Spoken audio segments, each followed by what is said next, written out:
I'd like to call to order the Norristown Municipality Council Work Session for Tuesday, August 18th. We have a moment of silence and Pledge of Allegiance.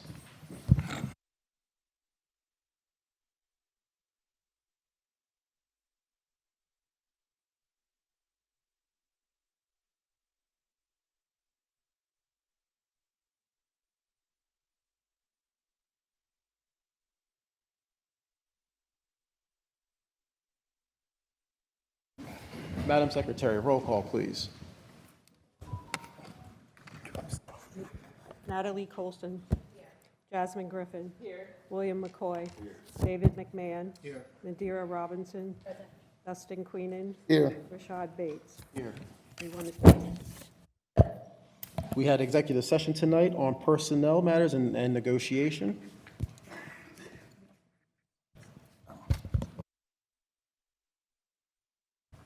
Vice President Queenan, do you have any announcements?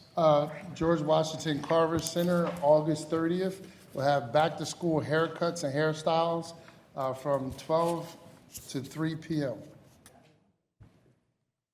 That's it. Council, any other announcements? Councilman Robinson? Yes, not an announcement, more of an acknowledgement, if that's okay, President. Absolutely. Thank you. I just wanted to take a moment to acknowledge and send our condolences to the family of Miss Darlene Wright Burris. Miss Wright Burris was with us here in council not too long ago while we were celebrating a young man here as part of the municipality. She was a resident of Norristown and a longtime educator, as well as an educator in Norristown Area School District, most recently at Hancock Elementary School. She recently passed away, and I wanted to send our condolences to her family, who laid her to rest yesterday.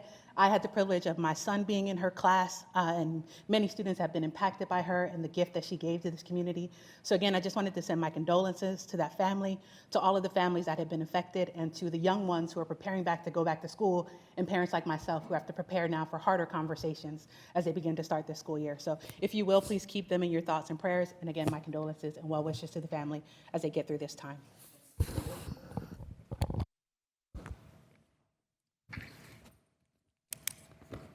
Do we have any public comments? The first one is Holly Allen.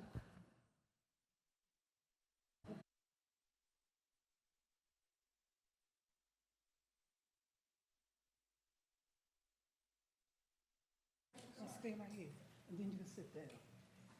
Hi.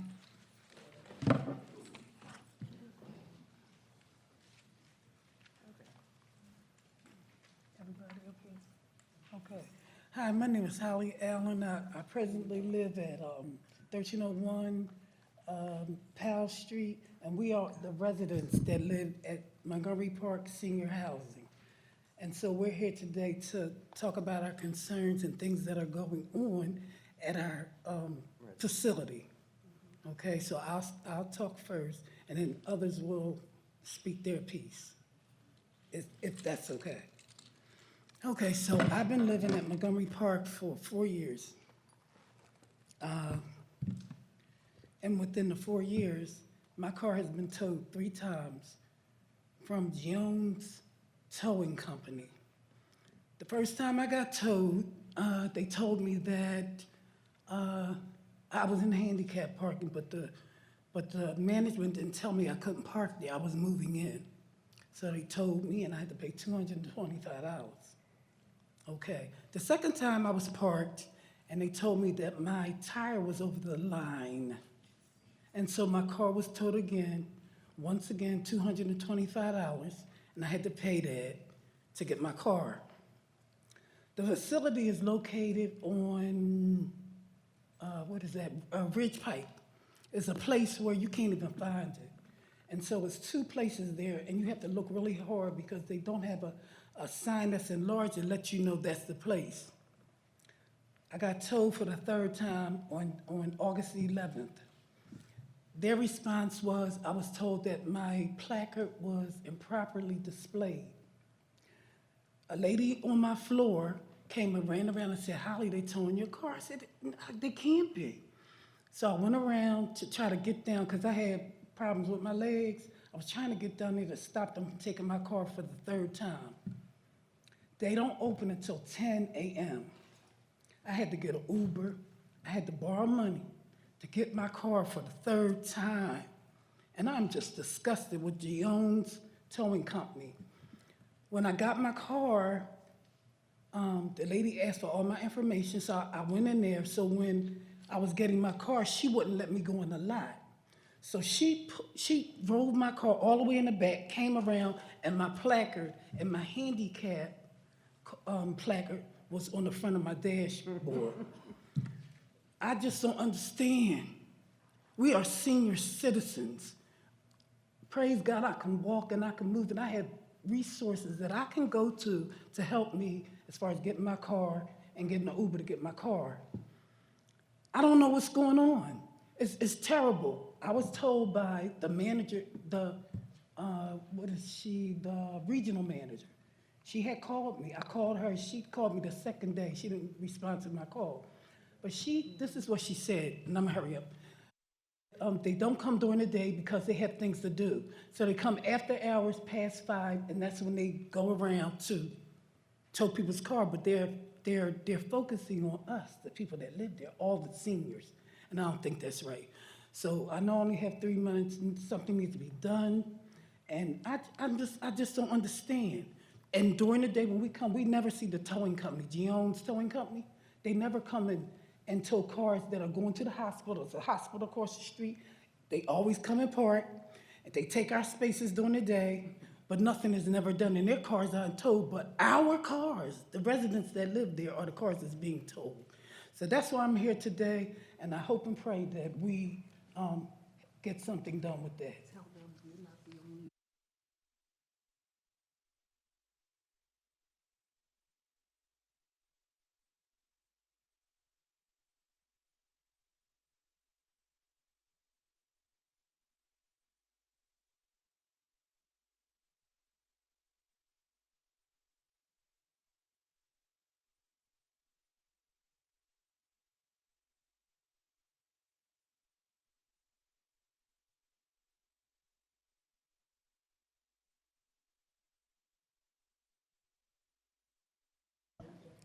The next person is Vivian Powell. Are they all going to speak? You hear me? Hello? Oh, that's good. Okay. I'm going to be Jane Doe. I live at 1301 Powell Street. I've been there for 9 years. The management, higher management, not necessarily the office management, they are different. The higher-ups, her name is Marla, on up, have ignored every request to get anything done in there. Security cameras. Our car was broken into, and one was stolen 2 times, and the last time we had to replace the shattered window, back window, and they found a bullet in the roof of our car. I have gone to management for 9 years requesting security cameras, which do not cost a lot of money. They refuse. Plenty of other members that live at this facility in the B and C have all asked for cameras that have still been ignored, okay? The towing, broken intercom. 4 months now, we have had no functioning doors to allow the people to come in. We've had no intercom for them to beep our apartment to allow us to buzz them in. Management keeps saying, oh, we're ordering the parts, we're ordering the parts, we're waiting for the parts. It's been 4.5 months. The elevators go out. We'll have one elevator working in a whole building for 50 people. They have medications from the 3rd, 4th, 2nd floor, and they are forced to walk up and down the steps, handicapped, because there's no ramps, there's no nothing to assist true handicapped people. We used to have a thing on the wall that if something happened to us in the bathroom, we could pull it. It never worked in 9 years. It was never set up. It sat there like it was a visual, and that was it. They actually came last year and removed them because it served them no purpose. They're not interested in our safety in any way, shape, or form. The intercom has been non-functional. Packages, medication deliveries are not being given to the people that live there because they can be stolen. They're dropping them in the first door coming in because they can't get through the security door, which is unfair, costs us money that will not be reimbursed. There are visible cracks. C building was just built.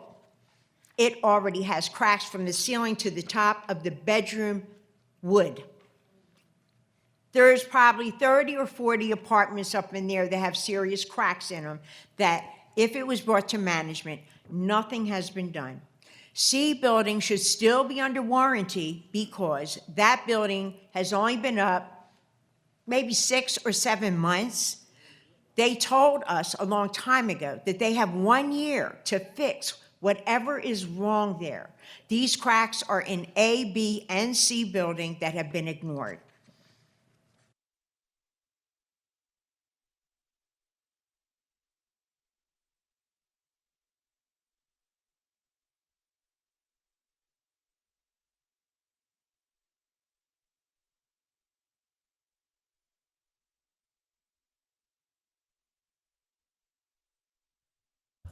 Good evening. My name is Nadine Hedgeman, and I live in Montgomery Park Senior Housing Building B.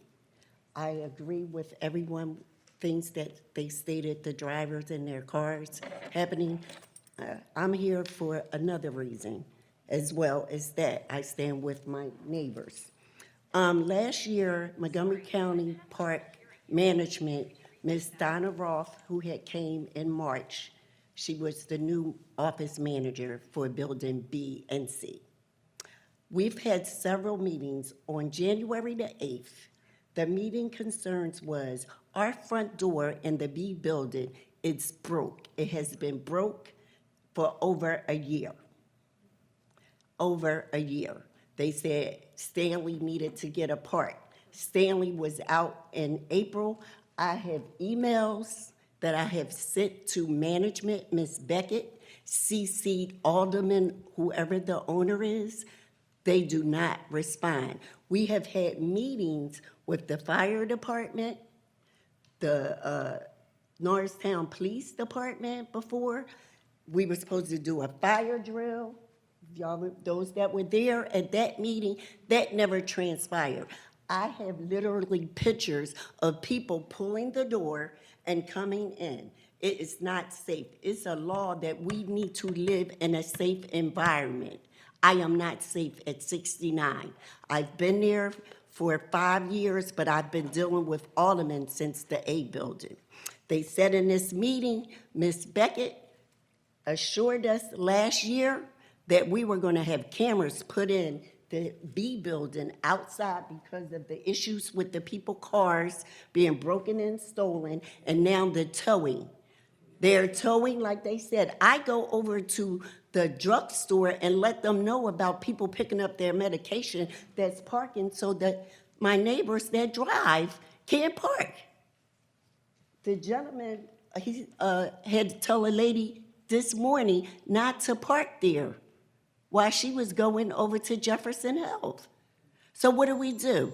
I called Tenant in Action, Montgomery County. I Googled, got a phone number. I've called for 4 weeks. No one has returned my phone call. Where do I go now? I'm here for a resolution.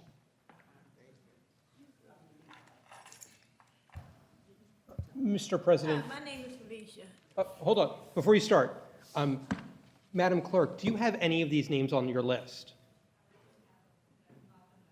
Okay, and Mr. President, normally you would probably allow whatever, even though they didn't sign up, you would normally allow it. I just want to make sure I remind anybody who speaks that you did not give your name to the clerk. Please make sure you give your name to the clerk because she has to write the meeting minutes, so she has to reflect who spoke, and you would be doing a huge favor if you could give her your name, even if it's afterward, about it.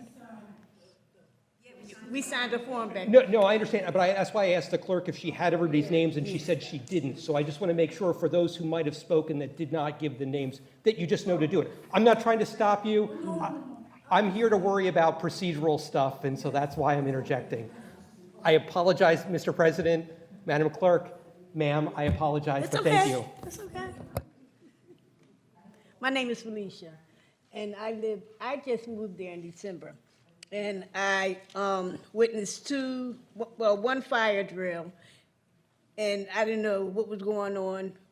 Was out there till 3 in the morning, waiting for the firemen to come so they can put out whatever was going on in the incinerator.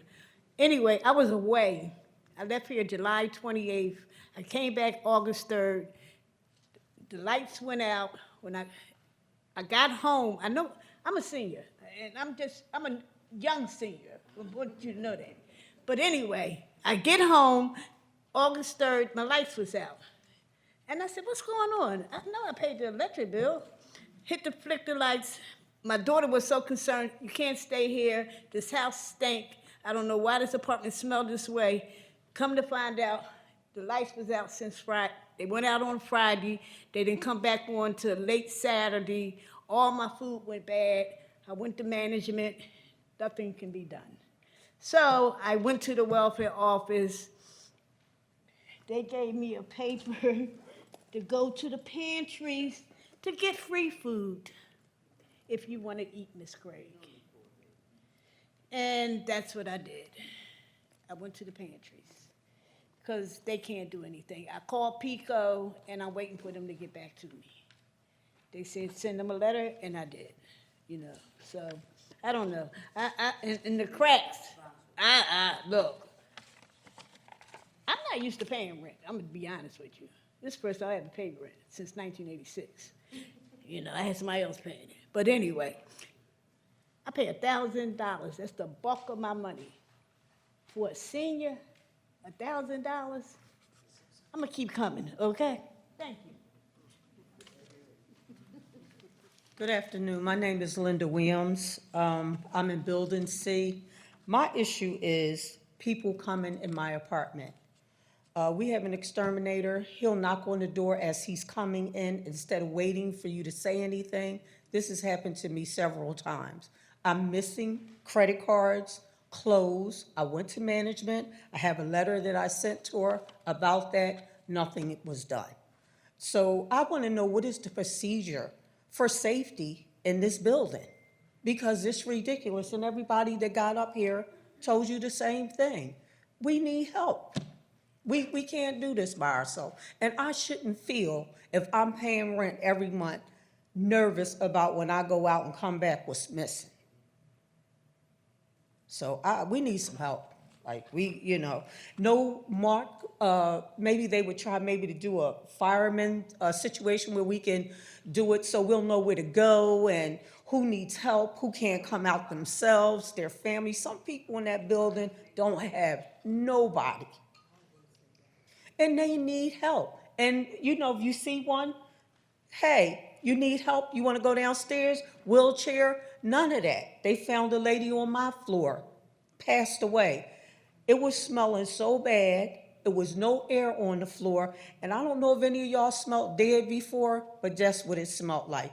We complained and we complained and we complained. Finally, probably from Monday to Friday, they came. The woman defecated and she had passed away. But we was exposed to that, smelling that, and telling the office that, and nothing was done. So can y'all help us, please? Thank you. Good afternoon. My name is Anita Hampton. I'm going to make this short. My concern is that we have not been able to have a fire drill in. That's what I was trying to say. Yes. I've been there for 6 years, and no one comes out. We have people living in our apartment that are 80, 90 years old. A lot of them are, not a lot, several of them are bedridden. Most of the people in there have walkers or scooters or canes. So my concern is that we have a fire drill. There was an incident that happened on Friday. I'm not going to say the part about. On Friday at 4:30 in the morning, I heard the alarm go off. I don't think anyone in our building, except maybe 2 people, heard it, and because I'm adjacent from Building B, I was able to hear it. 4:30 in the morning, which I just found out today, we thought it was a fire, but it wasn't a fire, it was smoke. But nevertheless, people didn't come out. My concern is, someone just said earlier that we can't make them come out. So I'm asking, what do we do in a situation like that after knocking on someone's door and they refuse to come out? And then I was told not that long ago, sitting here, that there's something in the building near the stairwell where it's called a safe wall. Nobody knows that. I was told that if you come down and stand in that area, you're safe. But so far, I'm sorry to say, different things that have been going on with Altman for years of things they've not done, I don't even trust that safe wall. I'm down on the first floor, and God forbid if something happens, I'm going to at least try to knock on as many doors as I can, and then I'm coming out. I'm right next door to a side door that's used for, exodus for fires. But so many people in this apartment are handicapped. I mean, lots of them. I guess in building B and C as well. What do? Our windows are not made where they go up and down. They're made like an open book. So if you can't get out the front door, we would have to break the window, part screen and part is glass, to break it. And I'm not just saying this to be smart, but God forbid it was somebody 300 pounds or so, there's no way they could get out. So what I'm saying is we need the fire company to come out. There are plenty of people that don't even know how to use a fire extinguisher. So something needs to be done. It is not safe in that building. And then I was told that someone said that you're supposed to, if you're trapped inside,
Donna has done a lot for us and really has helped us, has tried. And she only can do but so much. And she does report it to the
Okay, I have other names here. If you're going to speak, please let me know. Vivian Perry, Queed Morgan.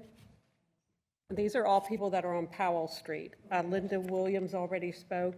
Anita Hampton already spoke. Okay. Delilah Lewis.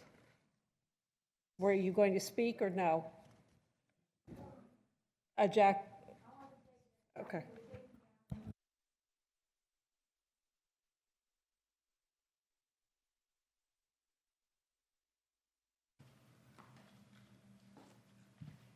We don't have any safety in the building. I do it. I did town watch down in Philadelphia, drug dealers and dope addicts. But up here in my building, I do it after 11 o'clock to 6 in the morning. I go around on my own, check all the floors, the doors. Keys aren't in, the doors are closed, because people do leave keys in the lock. Don't close the door all the way. I check the trash rooms. I make sure the doors that have, like office, make sure that they're closed and locked. I do this on my own for the safety, because if I'm safe, everybody else will be safe too. And yes, people have left their keys in the door. People have not closed the door all the way. And also, because there's no safety, we have no security in that building. Anybody can come in that building. It's really not secure. It's really not secure. I do this on my own, and I do it, and I've been doing it for 4 years, and I haven't missed a night. Because I'm dedicated, because I live there and I care. Thank you. Thank you. And we appreciate you. The next person I have is Jacqueline Glover. Okay. Avita Brooks. Right here. Okay. Nadine Hedgeman. Okay.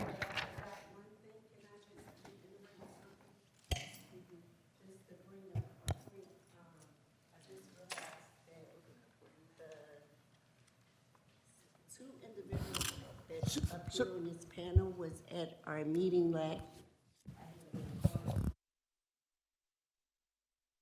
And you heard some of these same things at that meeting, and you were there when the, yeah, because we Police, didn't fire have it. department, And and also, everything Miss Wendy had started for the speed bumps. Right. Yeah, so that's another thing. And it has to do with Alderman. Y'all about to open up another building? The fourth building? They get ready to build 4 buildings. No, that has not But I'm come. just saying, well, it's working on it. That's what they said about the 3rd building was supposed to be a park area for the So people just to that give had you, dark. give you an update, they So- were approved for 3 buildings, they're not approved for 4th. If they want to try to do a 4th, which, Well, they'll have to it's- come it's- back in front of us. But they're over there working. They've been working. Everything I told they building a dog park So- for 'em and everything. Right, But but they're the not, third they're Dog not, park when they built, yeah. we'll look into that. So, Mr. President, I apologize for interjecting here again. You know, I'm always worried about procedure and making sure the body is trying to follow it. As a reminder for everybody here in the public who aren't used to coming to the public meetings, there is a public comment section. As you saw on the screen, everybody gets 3 minutes to speak. There's a sign-in sheet.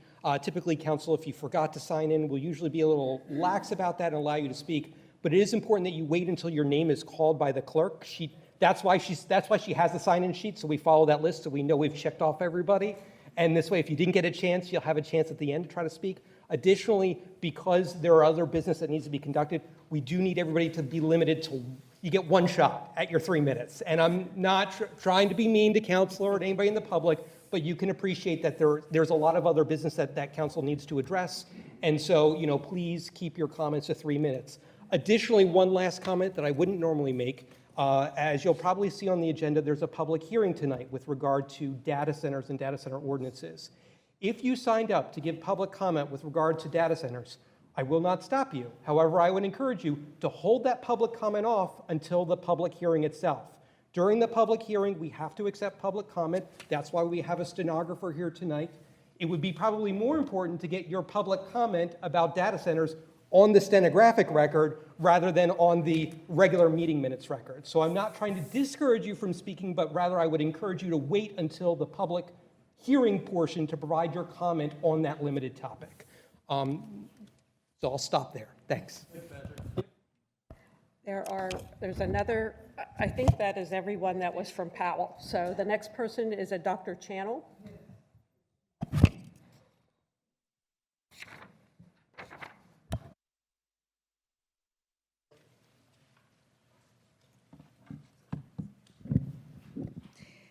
Good evening, Council President, council members, and community representatives.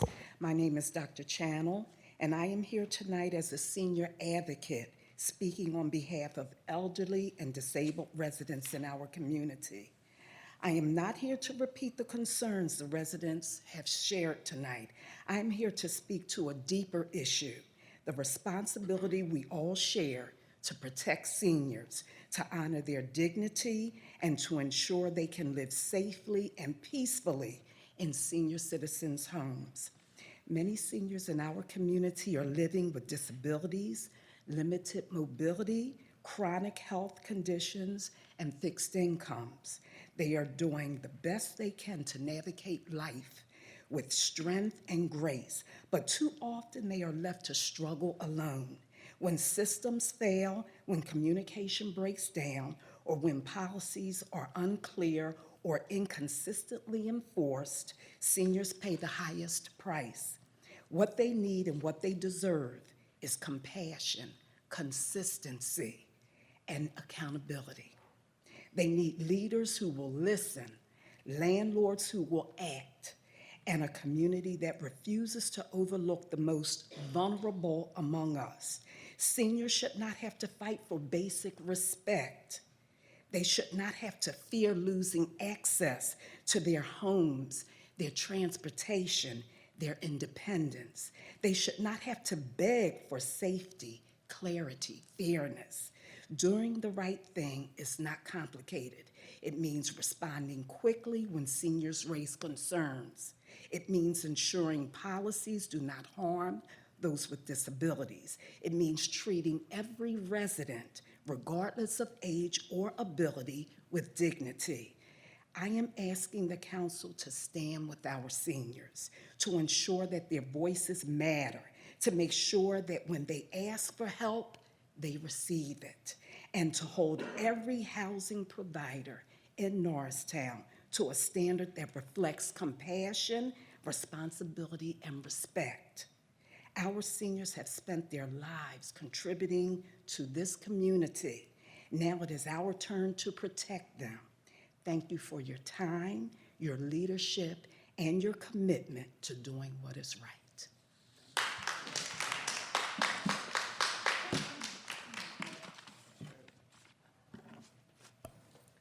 The next public comment, Al Johnson.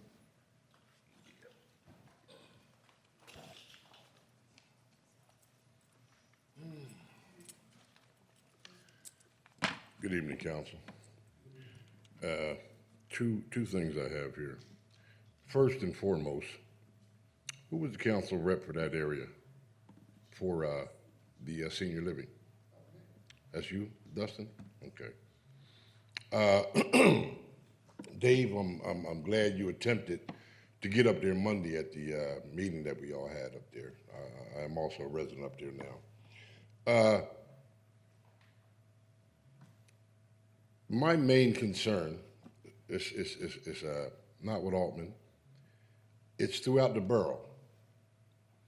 There used to be a time when you park on the sidewalk, you got a ticket. When I leave the American Legion, where I'm the commander at work doing security on Friday and Saturday nights, 3 o'clock in the morning, 500 block of Walnut Street, 600 block of Walnut Street, 400 block of Moore Street, there's cars parked that's going to be there overnight. 3 o'clock in the morning, they're not coming out. The car's going to be there all night. Officer Butterworth, when he was doing the policing for the vehicles and whatnot, he would write tickets. I mean, these guys park like it's legal. Whatever happened to blocking the sidewalk? You know, not being able to park there. I mean, come on, guys, this is our community. Let's do something about this. People come in here and just think they can do whatever they want to do.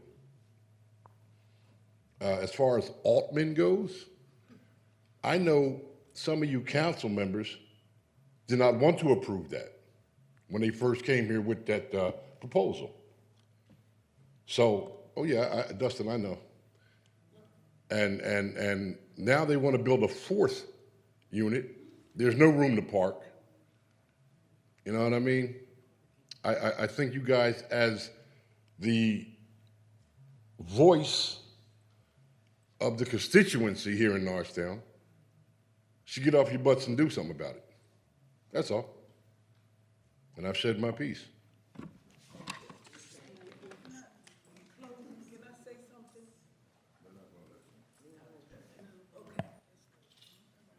You already had your time, I'm sorry.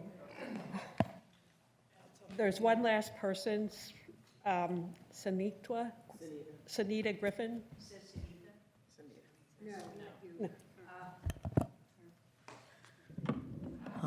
First, I'd like to say, I live in that neighborhood myself, and I feel bad for all your complaints because I go around there often and see the situation that's going on around there, and I didn't know any of that was going on. It really looks safe from the outside, so it's very hidden.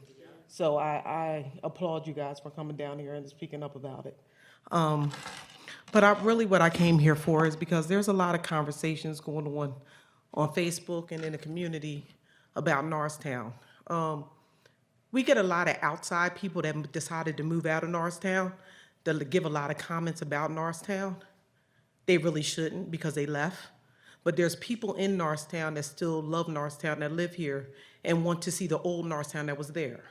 I'm hearing a lot of comments about trash being in the community, just being dumped. The landlords allowing it to happen. Who's responsible for it? The renter issues, things like this. I know Chief Trail is here now making some changes, and I'm applauding that. I know he has a ways to go. I know O'Donnell does what he can from fire, but I think what we're lacking is maybe the transparency of who do we really go to get these things solved for? I mean, everybody attacks you guys as council. They do. And I think that they think that you fix everything. But I don't know that you ever give us an understanding of where to go to actually get it fixed.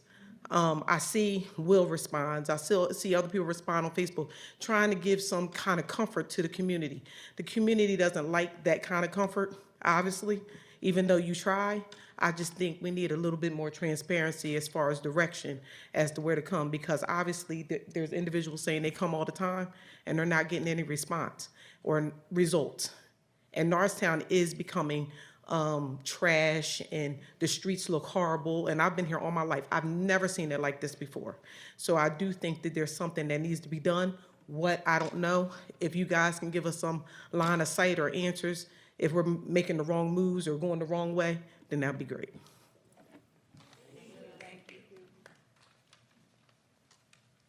That is the end of this public comment.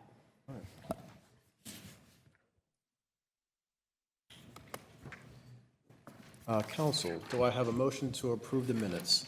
So moved. Second. All in favor? Aye. Thank you. Move on to presentations. Lafayette Street, excuse me, Lafayette Street Trail Gateway Project Final Report Presentation.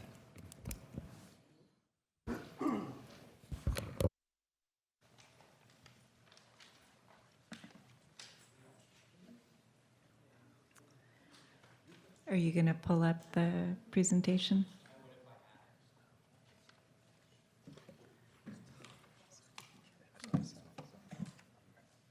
Okay. All right. Do you want me to hold on, or should I? Sorry, I'm sorry, what's the issue here? Oh, you don't have the, do you have something I can email it to him, or do you have it like on a laptop? It appeared that Vince Papa was going to retrieve it. Okay. We had sent it to him, and apparently it hadn't gotten to his colleague. Okay. Continue to come back. We'll have you come back then. I don't want you to have to do We'll your come whole back. presentation without your presentation, yeah. Okay. Is that okay? I, Or do you want to start it now? That's up to you. well, I could give you the introductory comments if you think it will just be a few minutes for the presentation. It's what you would prefer. How about we wait for Vince to bring it back down, and we'll bring you back up once he has it. Okay. Is that okay? Okay, Okay, sounds good. sorry about that.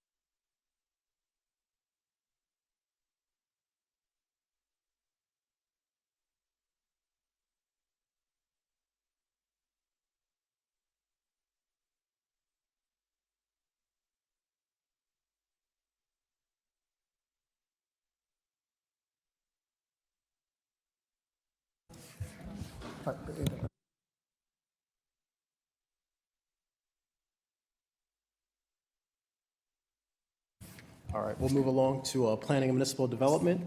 They'll open up the floor for the public hearing for Ordinance 26-04, Data Centers in Heavy Industrial District.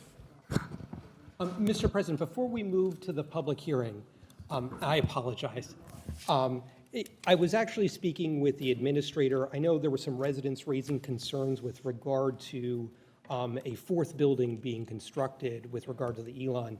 And I was sitting here, if anybody was watching, going through my computer, because I was scratching my head going, the last resolution I remember was for building number 3, and there was nothing after that. I was able to confirm with regard to my records, all that's been approved by council, and that last approval occurred in, let's see, by resolution 24-68 in 2024, had granted approval for the 3rd building, which was the building I think that some of the residents had referenced. Subsequent to that, there has been no further approvals granted with regard to that property. In confirming with Ms. Mousonnier, if the applicant, or I say if the property owner or any subsequent property owner was looking to build a 4th building, they would have to come back in for land development approval. And we would have to follow the full land development process, assuming there was no zoning issues, in which case then they might even have to go to the zoning hearing board. So I want to make sure council was aware that from a staff level, there is no pending application for a 4th building to be constructed there.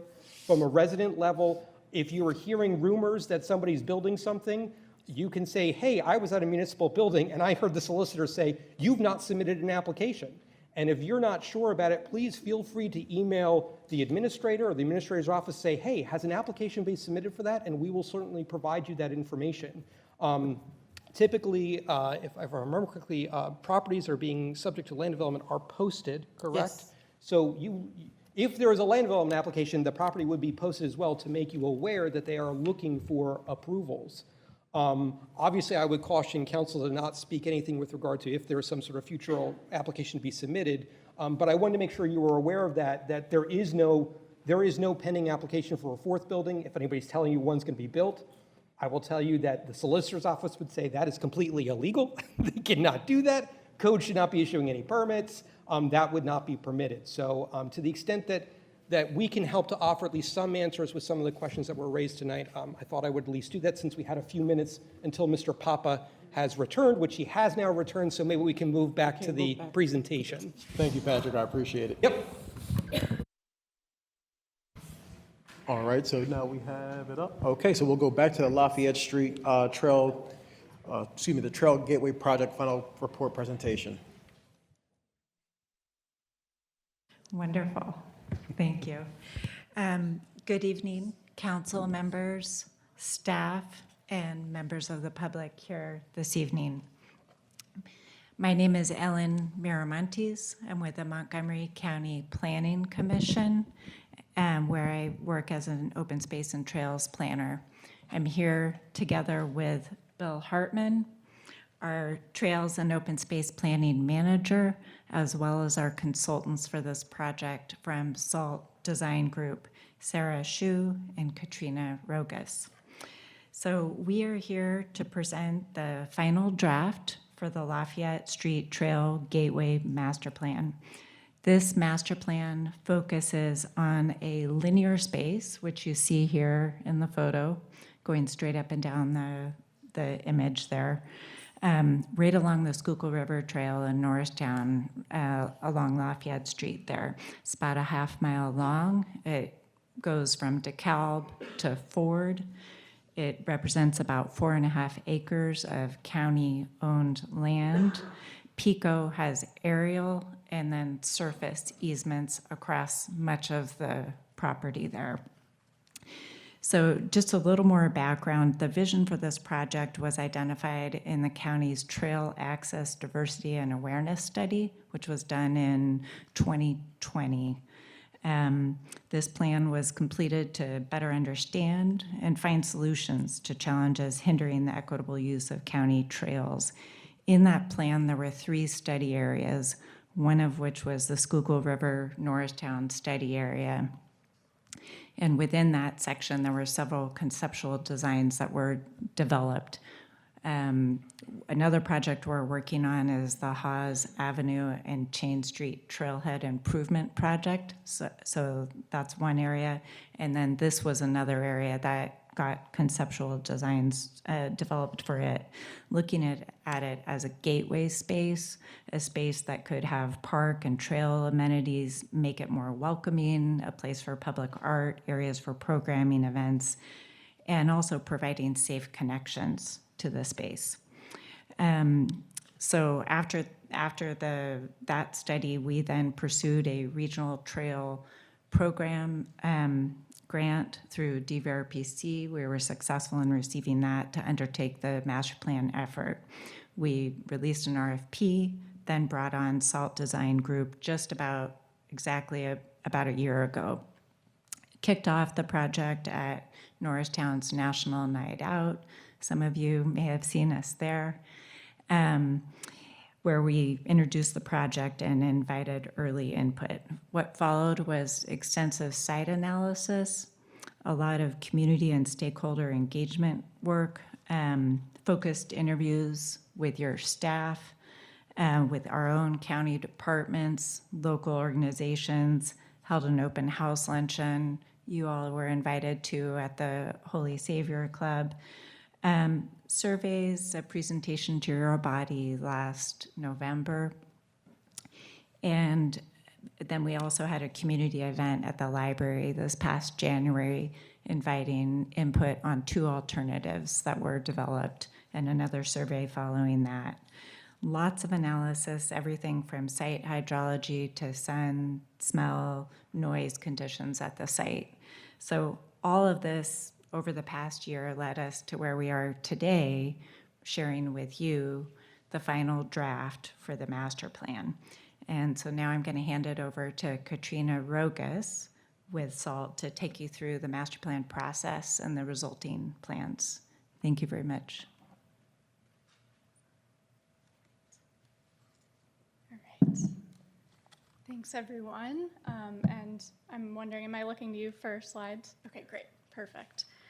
All right. So like Ellen said, I'm Katrina Rogas. I'm a licensed landscape architect, and I'm the project manager working on this project for SALT Design Studio. Ellen gave a very comprehensive background, so I won't go into a lot of detail on the introductory slides, and we'll get right to the good stuff. Project context, project timeline, Ellen walked us through. So we started about a year ago, and then we were at National Night Out last year. We thought this was a fun slide to put in there since we just celebrated Norristown National Night Out again a few weeks ago. So just to orient everyone who might not be familiar with the site, these are the conditions today. So this is a linear piece of land, like Ellen said, about 4 acres with the half-mile stretch of the Schuylkill River Trail running through it, from DeKalb Street near the Trail Junction Center all the way to Ford Street on the east-hand side. And some images below just showing the conditions today. Very open, just the paved Schuylkill River Trail. There is a historic crane relic at the center of the site that is a focal point, and other than that, just large PICO transmission towers scatter the site. Next slide. Okay, so since we came to you last, we delved into the planning and design process, which started with developing a project vision statement. The Lafayette Street Trail Gateway is envisioned as a welcoming and accessible public space that connects Norristown's neighborhoods to the Schuylkill River Trail and provides an opportunity for long-distance trail users to stop and rest. By improving safety, expanding comfort and accessibility, and creating opportunities for gathering, movement, and well-being, the Gateway will serve as a place where residents and visitors can experience nature, bond with community, and practice wellness. And our 3 primary goals were safety as number 1, number 2, connection and exchange, and number 3 was wellness.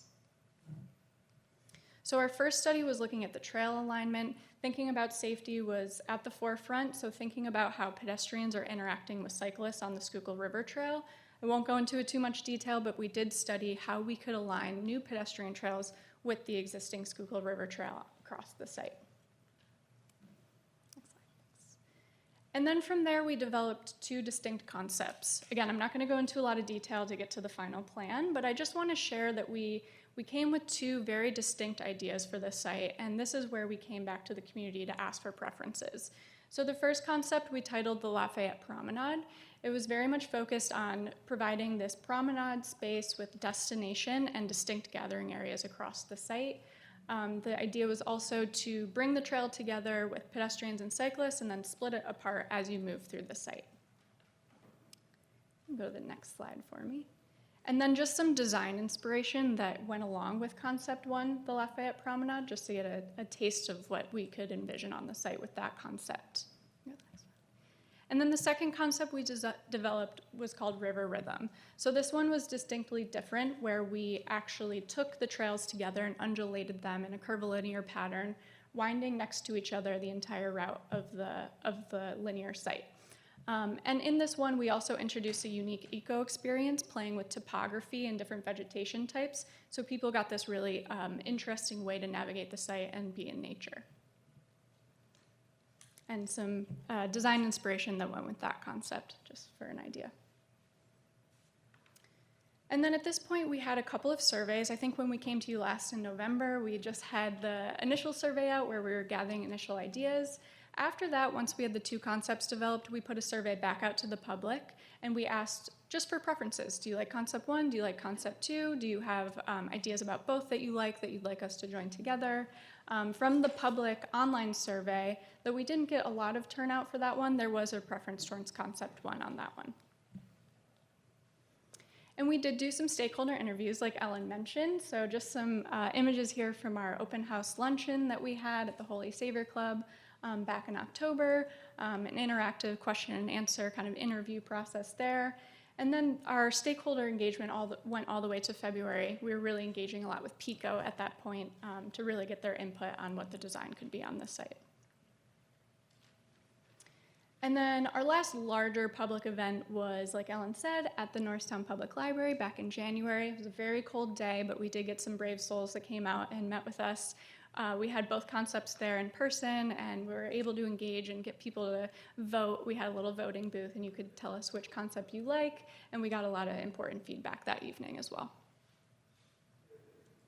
Okay, and here we are to the final plan. I know this looks very tiny. I have some better images coming up in the next slides, some renderings and some enlargements. I will say that the final plan really developed as a hybrid of the 2 concepts.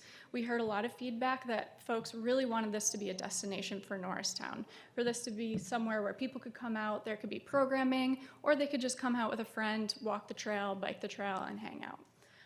So we took that idea of having a central focal point around the historic crane and developing a large central plaza there for flexible programming. But you'll see as we walk through the rest of the slides, there are some interventions across the site that can draw interest for different generations. We have multi-generational outdoor fitness equipment, nature play for the younger kids, and some areas for everyone in between. So the first rendering I'm showing here is over closer to the Trail Junction Center, so on the west side of the site. So the historic viaduct wall that exists there today is a really an opportunity area. This is where the site is very narrow. You're kind of pinched between the SEPTA rail lines and the historic viaduct rail, and it's just the Schuylkill River Trail right there, right now. So this is a point where we could call it a trailhead and bring the new pedestrian trail as a convergence point right at this new plaza space. The plaza space would bump right up against the historic wall there, and we're using this as an opportunity for installation of art. So whether it's a public mural on the historic viaduct wall. There's also an idea of installing chalkboard paint where folks can come and do their own art, and there could be like a chalk exchange at the Trail Junction Center, or chalk that people bring on their own. And just a way to bring people into the site, introduce them with seating and with wayfinding signage. So a plan detail here as we move towards the Ford Street side. So I'm walking you through the site. So we started all the way over on the west and we're moving a little eastward now.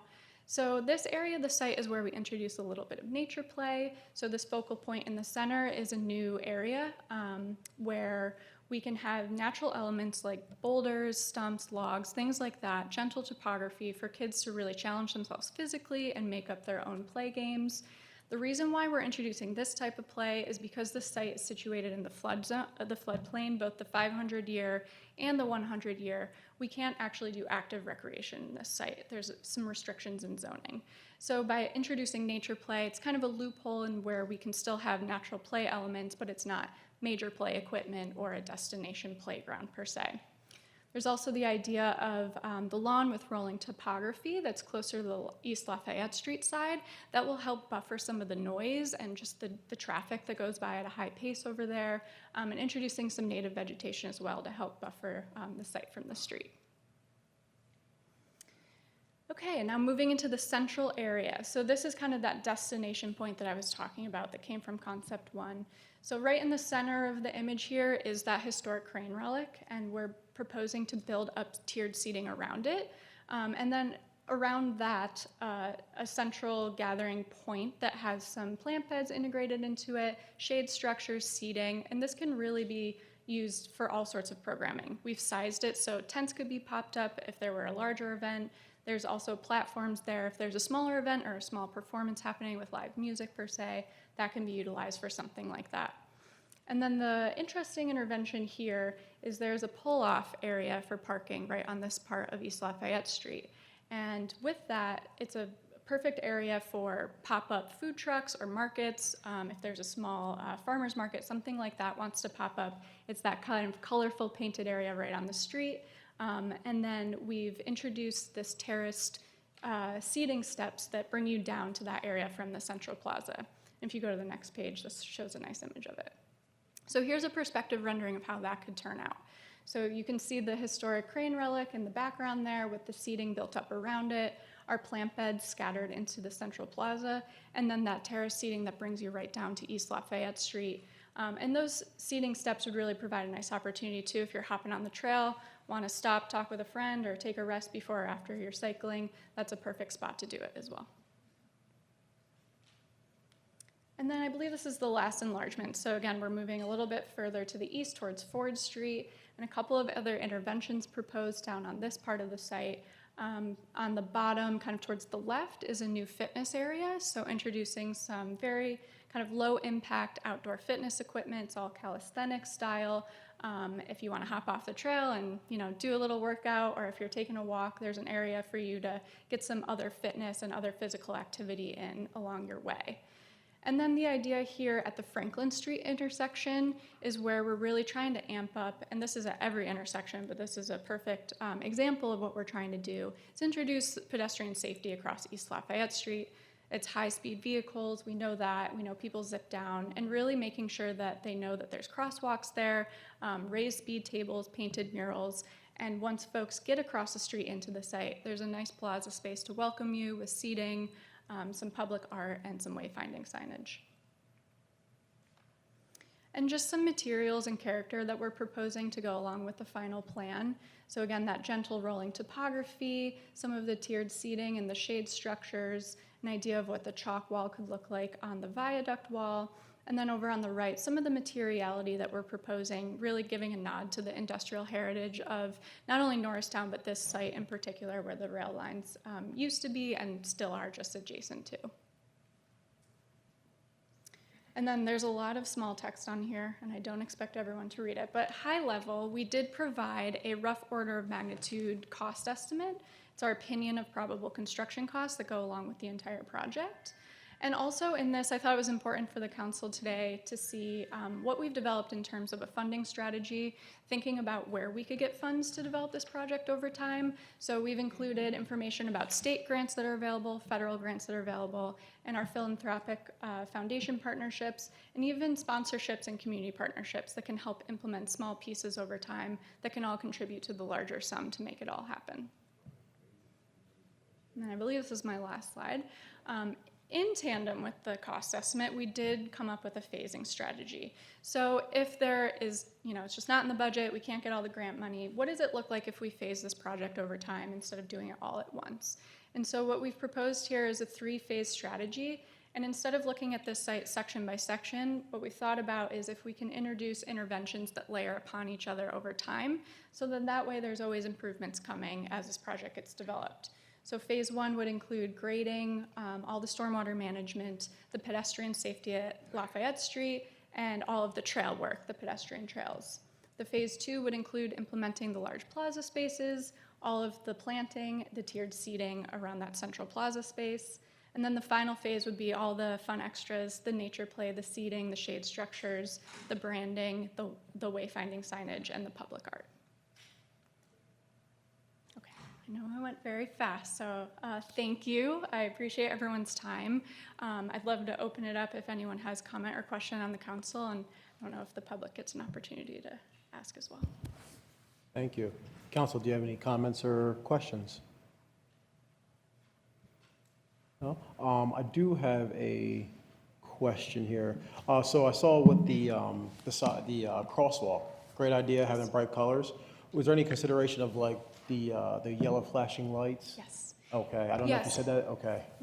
I glazed over all of that, but for the sake of time, but we did put it in the cost estimate as well, that there would be pricing out for, and it's in the detailed plan, although it was very small on the screen, there would be raised crosswalks with painted murals at each of the Lafayette intersections, and then we also did include pricing for the signalized crosswalks as well. Awesome, So thank you. that's a good PennDOT grant to look Okay.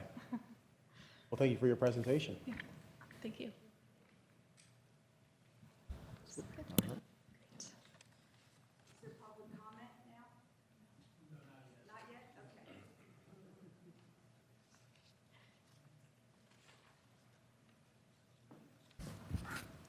So now we'll move on to planning and municipal development. I'll open to, I don't have, Yeah, so if it's all right, do you mind turning it over to me, Mr. President? I'm happy to run the hearing for you. Please. Happy to do that for procedural reasons. So at this time, I'm going to formally open up the public hearing for the proposed ordinance number 26-04, titled An Ordinance of the Municipality of Norristown, Montgomery County, Pennsylvania, amending Chapter 320, titled Zoning of the General Laws of Norristown to amend Article 2, subsection 320.11, relating to definitions, and to amend Article 16, subsections 320.161, relating to uses in the heavy industrial district to establish and regulate data center uses by conditional use. First, I'm going to mark some documents, and then I'm going to explain generally how the public hearing process works, give some introductory remarks, and then I'm going to turn it over to your zoning department to give any further explanation of the proposed ordinance, if that's all right. So I'm going to mark as exhibits for the hearing, N1 for Norristown 1 is going to be a copy of proof of the legal advertising for tonight's public hearing. N2 is going to be a copy of the ordinance itself. And N3 is a copy of the of the Montgomery County Planning Commission's review letter dated July 20th, 2026. The Pennsylvania Municipalities Planning Code regulates how zoning is to be essentially operated and adopted and work within each municipality. When a municipality chooses to make revisions to its zoning ordinance, sometimes referred to as a text amendment, you are required to hold a public hearing. The public hearing is an opportunity for essentially staff to explain to you or go over questions related to an ordinance in case if there are changes you want to be made. It also allows a chance for the public to provide its comments with regard to the proposed ordinance, things for you to consider.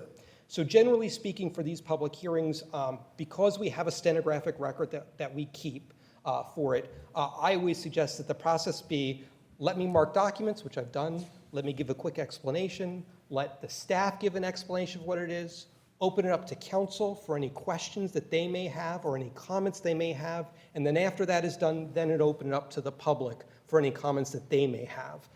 For purposes of public comment, I would suggest you follow your same public comment procedure. Obviously, we don't have a list, so just come up to the podium and stand in a line this way to keep things moving. But I would ask, if it's okay, Kevin, if we can run the same 3-minute cycle just so that we can keep things moving. It's totally fine if you stand up and say, I agree with everything that that guy just said too. I think sometimes council can kind of get the gist and concerns. With regard to this specific ordinance, if I can, I would like to read the legal ad or the description in the legal ad so you understand what it is for. The proposed ordinance amends the municipality's zoning code to create a definition for uses called data centers and data center accessory uses, and permits said uses in the HI heavy industrial district by conditional use. The proposed ordinance includes definitions for the terms data center accessory use, data center campus, and sensitive receptor. The proposed ordinance also includes specific conditions applicable to the new uses that are included but are not limited to the following. 1, street access requirements. 2, bulk standard requirements including lot size, height, setbacks, coverage, and distances from residential users and sensitive receptors as defined in the ordinance. 3, design standards. 4, energy usage plan requirements.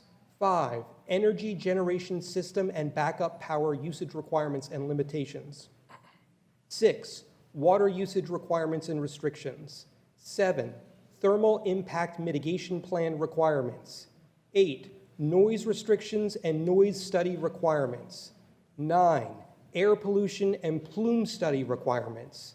10, emergency response plan requirements. 11, electronic waste plan requirements. 12, parking requirements. 13, decommissioning plan requirements, including financial security posting for future decommissioning. And finally, 14, applicant public engagement requirements prior to the commencement of a conditional use hearing. Now, I had marked the Montgomery County Planning Commission review letter that was on your first initial draft. I had actually attended your Planning Commission meeting where this initial draft was reviewed and commented. That was on July 14th. Staff, or the administrator had asked that I attend given the importance of this topic for me to address any questions. Mr. Papa was there as well. I actually thought it was a great meeting, and there was some feedback that was had. I believe that feedback was shared with this council at its last meeting when it had previously discussed the initial draft. I would like council to know that those comments from the Planning Commission were incorporated into this revised draft. And those were specifically the requirements relating to the, flip to it, the utility infrastructure upgrade costs, which would be the requirement that essentially that an applicant would have to be able to fund the costs of any public utility infrastructure upgrades that may be required or reasonably anticipated based on the applicant's proposed use or plans. There's some additional language there, but that's generally the gist of what the concern was by the Planning Commission. Additionally, as you'll probably remember from your last meeting when this was discussed, the County Planning Commission had some comments as well, and so this revised version reflects some changes based off of those comments from the County Planning Commission relating to bulk standards and definitions. One thing I would like to highlight specifically is there was some concern about energy generation, specifically the difference between backup energy generation and primary energy generation. With this revised draft, we have tried to clarify that so it is clear to an applicant that backup power generation would be considered an accessory use. Normal and incidental, people have a residential home, they might have a Generac system, that's a backup generator. That is not an uncommon thing. If it is a primary use, that would be its own separate use and would need to obtain its own separate approval. We've tried to address that under subsection E, energy generation system usage, subsection 2, where we specifically call out that such systems shall be considered a separate principal use and shall be approved according to all applicable state and federal regulations along with municipal zoning regulations. And I want to point that out because, again, using my house example, I don't know many people that create their own primary generation system for how they electrify their house, but a Generac is different. So the same kind of concept was here as well, that a data center user can't basically create its own primary electric generation system, at least without getting further approvals. Finally, and then I will shut up and let Vincent speak, so I don't want to take his thunder, is I know that there's been a lot of concern from residents across the Commonwealth and across the nation with regard to data centers. I can only speak to Pennsylvania law. I can't speak to any other state. Under Pennsylvania law, and I explained this to the Planning Commission, if there is a legal use within Pennsylvania, you have an obligation to provide for that legal use somewhere within your jurisdiction. Even if you don't like the use, you still have to provide for it because you have a legal obligation to do so. Local government does not have the authority to impose a moratorium, does not have the authority to restrict or prohibit a use that they find generally incompatible with the health, safety, and welfare. That would be an issue for someone much higher than you guys, and it does not involve you. I know that's unfortunate. Examples in the past would be, shops that sell sex-related toys and objects. That's an example of one. Antennas, large-scale antennas, that was another example of one. These were all uses that when they first came out were not necessarily desired by municipalities, and yet the law makes it clear you have to allow for them some reasonable use somewhere within the jurisdiction. Here, what the planning department has done, and consistent with what your current ordinance says, has created the HI, or heavy industrial district, for the use, which seems to be the most appropriate location for it. Again, Mr. Papa could probably speak to it as a planner than I can, but I want to reiterate to council that unfortunately you don't have a choice. You have to allow for it somewhere. And what this ordinance is trying to do is say, okay, we're allowing for these uses to be somewhere within the jurisdiction, but we have these additional criteria that must be met by an applicant before they can proceed to land development. To be clear, if someone is coming in to build a 100,000 square foot data center, just because they would get some sort of zoning approval doesn't mean they get to put a shovel in the ground. They will then have to come back for land development, which is a whole separate process. So I'm going to stop there. I'm happy to answer any questions later on if there are any, but I'll turn it over to you, Mr. Papa, if there's anything else you would like to explain with regard to the ordinance. I could just kind of go over a summary of just how we got here, just sort of the history and dates and timelines.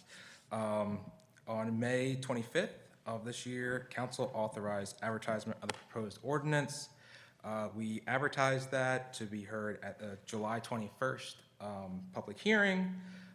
The Norristown Planning Commission then reviewed the ordinance on July 14th. The commission heard and received public comment and recommended approval to council this ordinance. The Montgomery County Planning Commission then, the County Planning Commission then issued a review on July 20th. The county supported the proposal and noted that placing this use in the heavy industrial district is consistent with the county's future land use designation.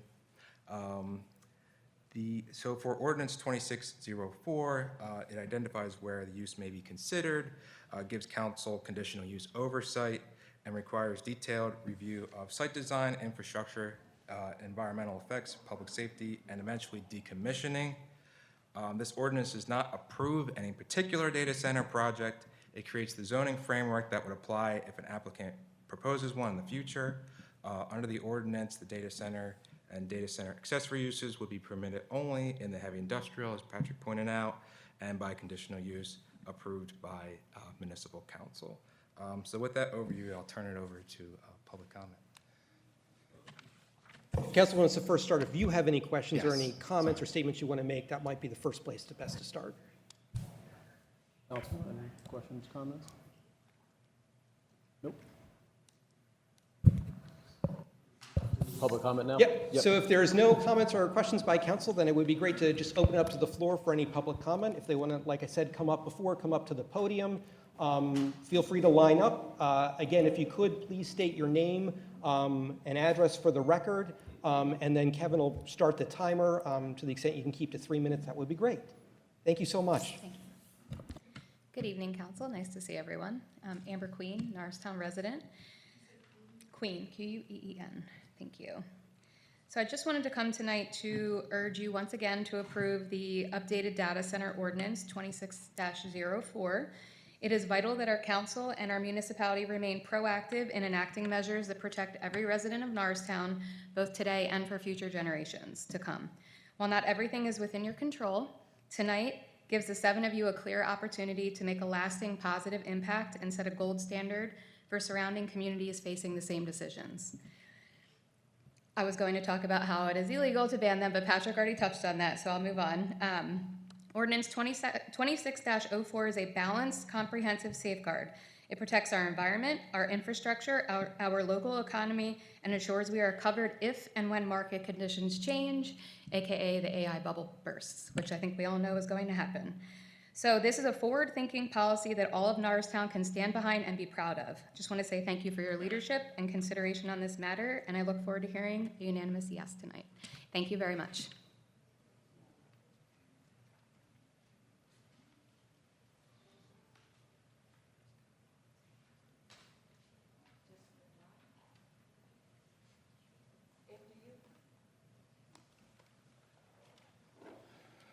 Good evening, Council.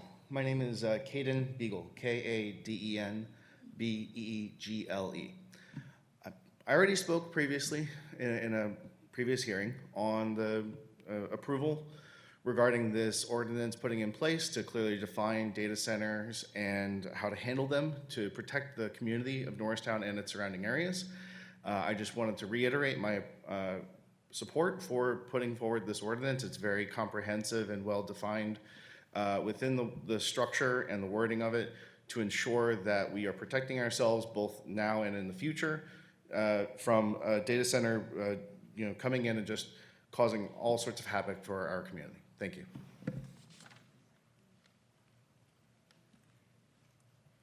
Hello, I'm Stefania Luciani.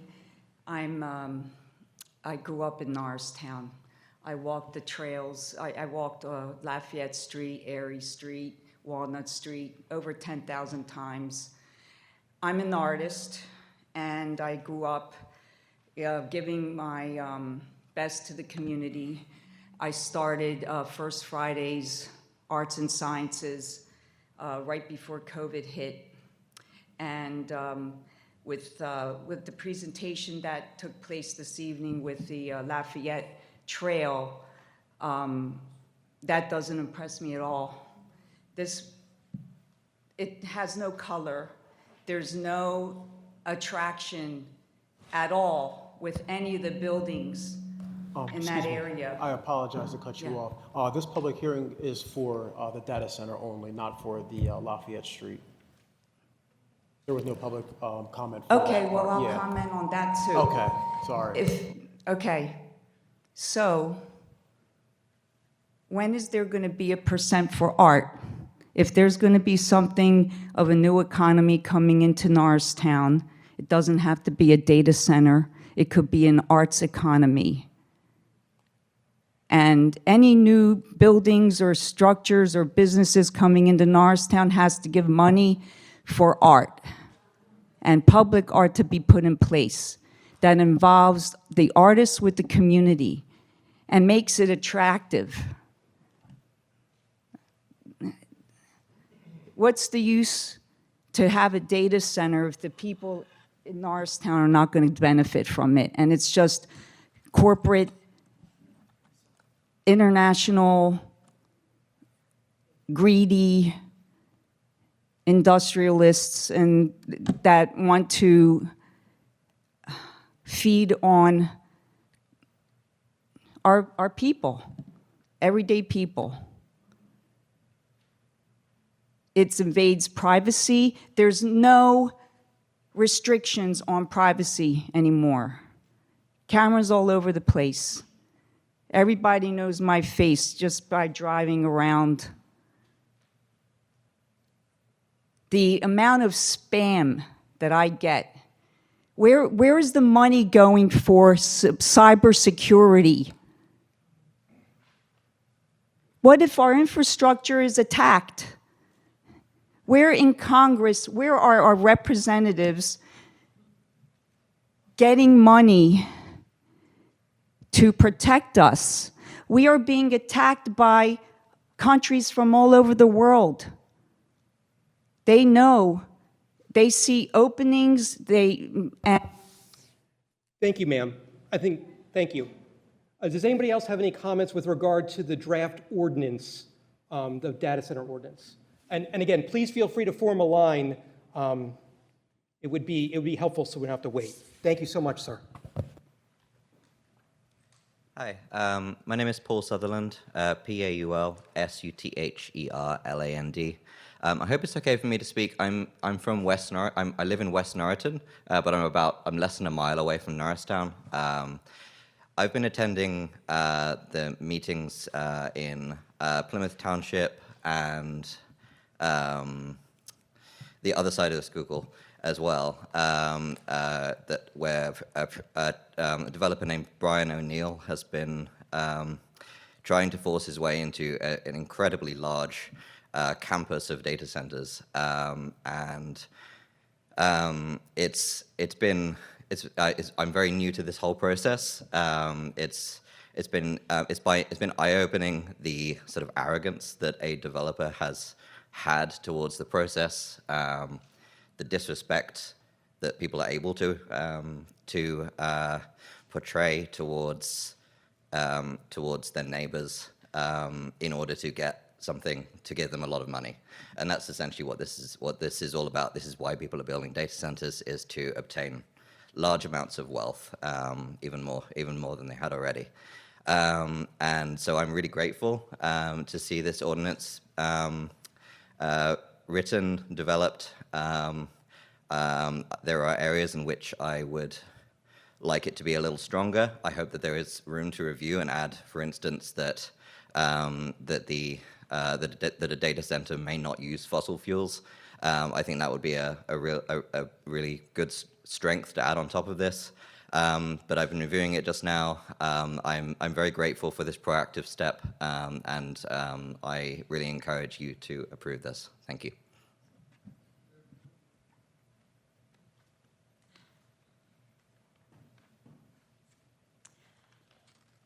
I hope my name's Sadiqa Morgan, Powell Street.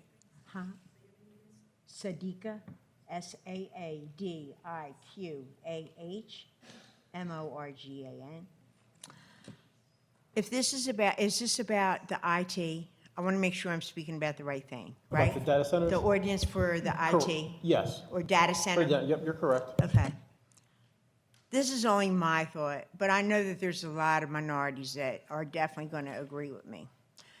If it's anything like Tennessee and what's going on in Tennessee with the data centers that have been put up that have polluted all the people's breathing and polluted and stolen their electricity, where they are unable to even power their own houses because the data center has sucked all the water and the energy out of certain townships, I am definitely not in agreement with this.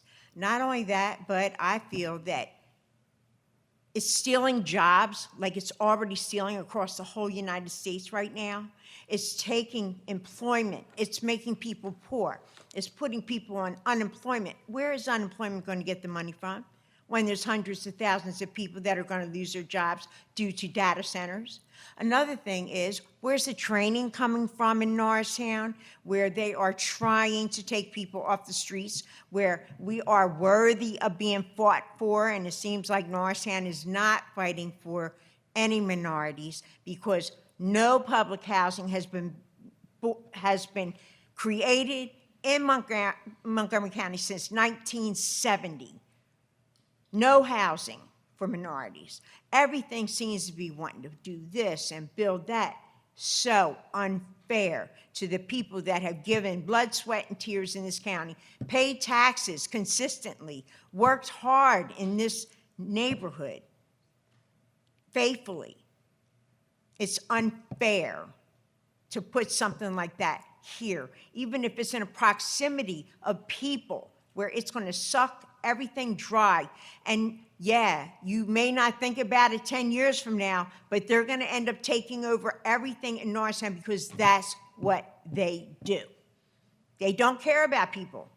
They care about the oligarchs, they care about this, that, and everything else. And we're at the bottom of the food chain. Thank you.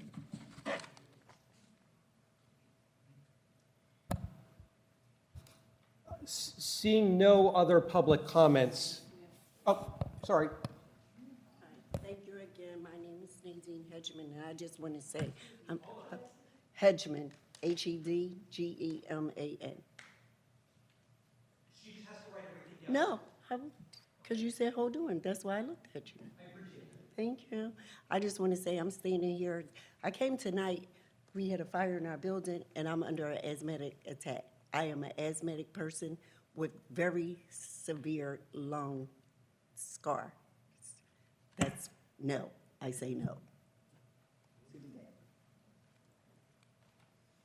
Okay, if there is no other public comment, I did just want to quickly respond. I don't typically do this, but given the sensitivity and the importance of this, I'll reiterate again, council doesn't have a choice. You have to allow for the use somewhere within the municipality. There are presently no pending land development applications. No one has submitted any applications to Norristown. As some of the public commenters has mentioned, you're essentially getting ahead of the issue in the event that someone submits a land development application.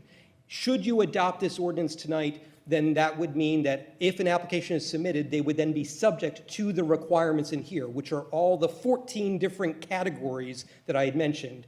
And I would emphasize that those categories include having to provide an energy usage plan, would require having to provide a water usage plan, would require to provide a thermal impact study, would require to provide a noise study, both pre-construction and post-construction, would require the applicant to provide an air pollution study. Essentially, as one of the public commenters had noted, it's trying to put all of the concerns, seeing how they have developed in other places, that they have to address them to you as a part of the conditional use process. So as you can see, staff has done its best to try to address all these things, including most of what the public comments are. So with nothing further, I think we can close this public hearing. So if there's nothing further in council, the hearing is formally closed. And I would suggest that council take a vote on the public record with regard to this proposed ordinance. So council, do I have a motion to consider ordinance 26-04, data centers in heavy industrial district? So moved. When you say consider, you mean approve, right? What did I say? I thought you said the word consider. Oh, I've read it off the paper. I did. You're right. Put it in front of me. I'll read it. Hold on. Let me do that again. Motion to approve ordinance 26-04, data centers in heavy industrial district. So moved. Second. Madam Secretary. Natalie Colson. Jasmine Griffin. Aye. William McCoy. Aye. David McMahon. Aye. Indira Robinson. Aye. Dustin Queenan. Aye. Rashad Bates. Motion passes.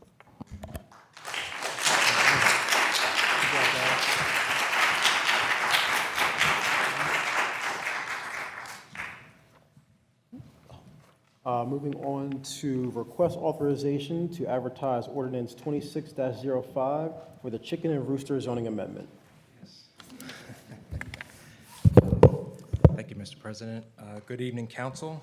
This action before council tonight is authorization to advertise ordinance 2605. This advertisement begins the formal review and public process and gives us the opportunity to receive comments and make any necessary corrections before council considers this at a later date. Before discussing in detail, I want to be specific that this proposal creates two separate forms of municipal enforcement. One is zoning enforcement under Chapter 320. The other is building and code enforcement under Chapter 103. They are administered through different enforcement authorities and are intended to work together or in tandem. On the zoning side, which I'll speak mostly today, the proposed section 320-233 would allow no more than 4 female chickens or hens as an accessory use in single-family dwellings in the R1 and R2 residential districts. Roosters would be prohibited under this ordinance, and chickens would not be permitted as an accessory use to apartments, multifamily dwellings, or townhouses, as well as commercial chicken operation and residential slaughter would also be prohibited. The zoning amendment controls location and physical layout of the use. A coop, run, or associated fence would be treated as an accessory structure and could not be installed until a complete application is submitted to the municipal zoning officer and they grant their approval. The proposed zoning standards require coops, runs, and associated fencing to be located in the rear yard. They must be at least 10 feet from any property line and at least 25 feet from any residential structure. The structures must also comply with other accessory structure standards of the underlying zoning district. The zoning provisions also require chickens to be kept in a sanitary and humane manner, secured indoors during non-daylight hours, and controlled so they do not enter adjoining properties or create a nuisance. Tenants would need written authorization from the property owner, and both the tenant and owner would be responsible for compliance. Recorded homeowners association restrictions would continue to apply where they prohibit the use. From a zoning enforcement perspective, the zoning officer would review whether the property and proposed structures qualify, the zoning district and dwelling type, rear yard placement, setbacks, screenings, structure dimensions, and other land use requirements. And a violation of those requirements would be addressed through municipality zoning enforcement process. And then for the building and code side, Chapter 103 would require a chicken permit administered by the permitting officer and code enforcement. Proposed permit would be valid for 2 years. The review would address continuing operation and animal-related conditions, including enclosure standards, care, feed, water, sanitation, and waste handling.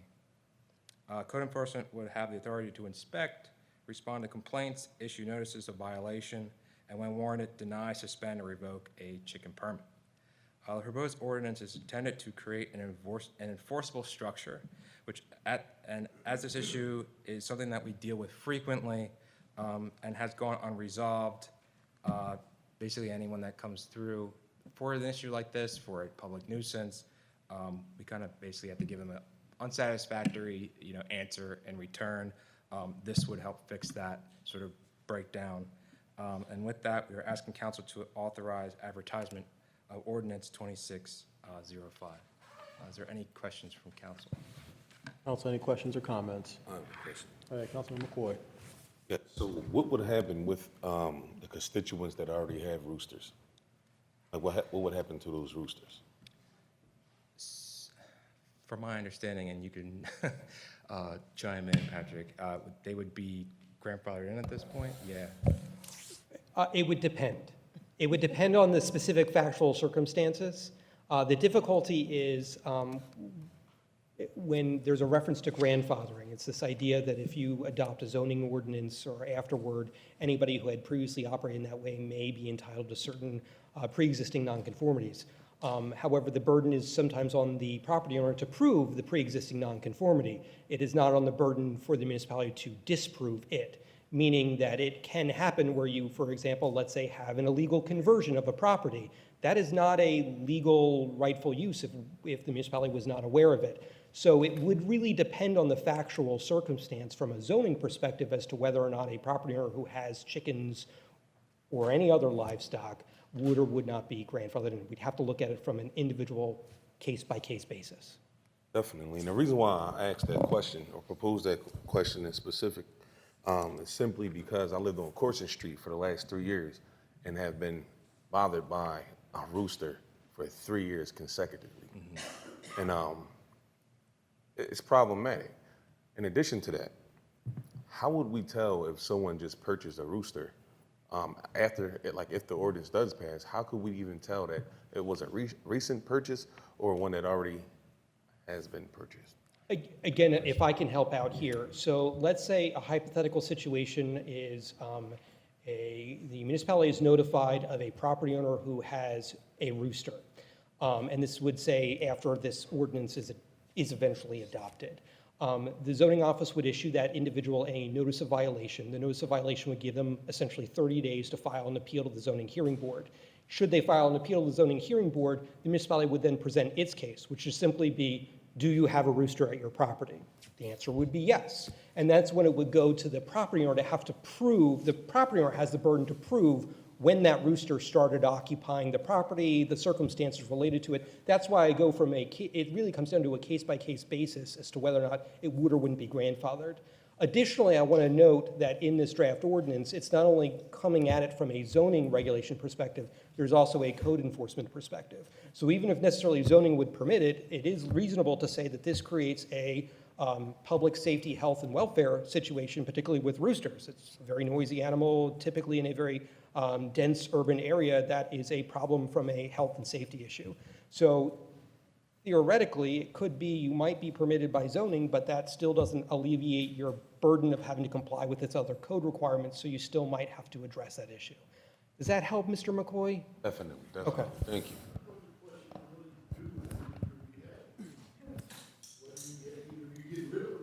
So, Mr. President, so typically you don't have members of the public, there's a public comment section. But I'm going to assume for a moment that, let's say Mr. McCoy was asking that question about what do you do if a member of the public currently has a rooster? Yeah, yeah, definitely. So I'm going to assume Mr. McCoy asked me that question so I can answer that question for Mr. McCoy. If you have a rooster right now, I can't give you legal advice, but I would encourage you probably to let the municipality know that you have roosters now, because if you don't let them know, then they are going to assume no property currently has those sorts of uses. That would be my recommendation to a property owner right now who might have a rooster. I would say you probably should speak to the zoning office right now whether or not that is a permitted use or not a permitted use in the district that they're located. I was just going to ask that. What is the respective department? And I know people might ask, why am I asking all of these questions? But I think it's definitely relevant for the simple fact that the demographics in Norristown host a lot of these roosters in the community. Yeah, so if there is a zoning issue or a zoning problem, those complaints should be directed to the zoning and planning office. There's a specific zoning officer who issues those notices of violation. That is separate from the code department, which is regulating the building code. So yes, if somebody has a zoning question, hey, am I allowed to do this at my property? That should be directed to the planning and zoning office. Thank you. Yep. Council, any other questions or comments? All right, seeing none. Excuse me. I have a motion to request authorization to advertise ordinance 26-05 for chicken and rooster zoning amendment. So moved. Madam Secretary. Natalie Colson. Jasmine Griffin. William McCoy. Aye. David McMahon. Nadira Robinson. Dustin Queenan. Rashad Bates. Motion passes.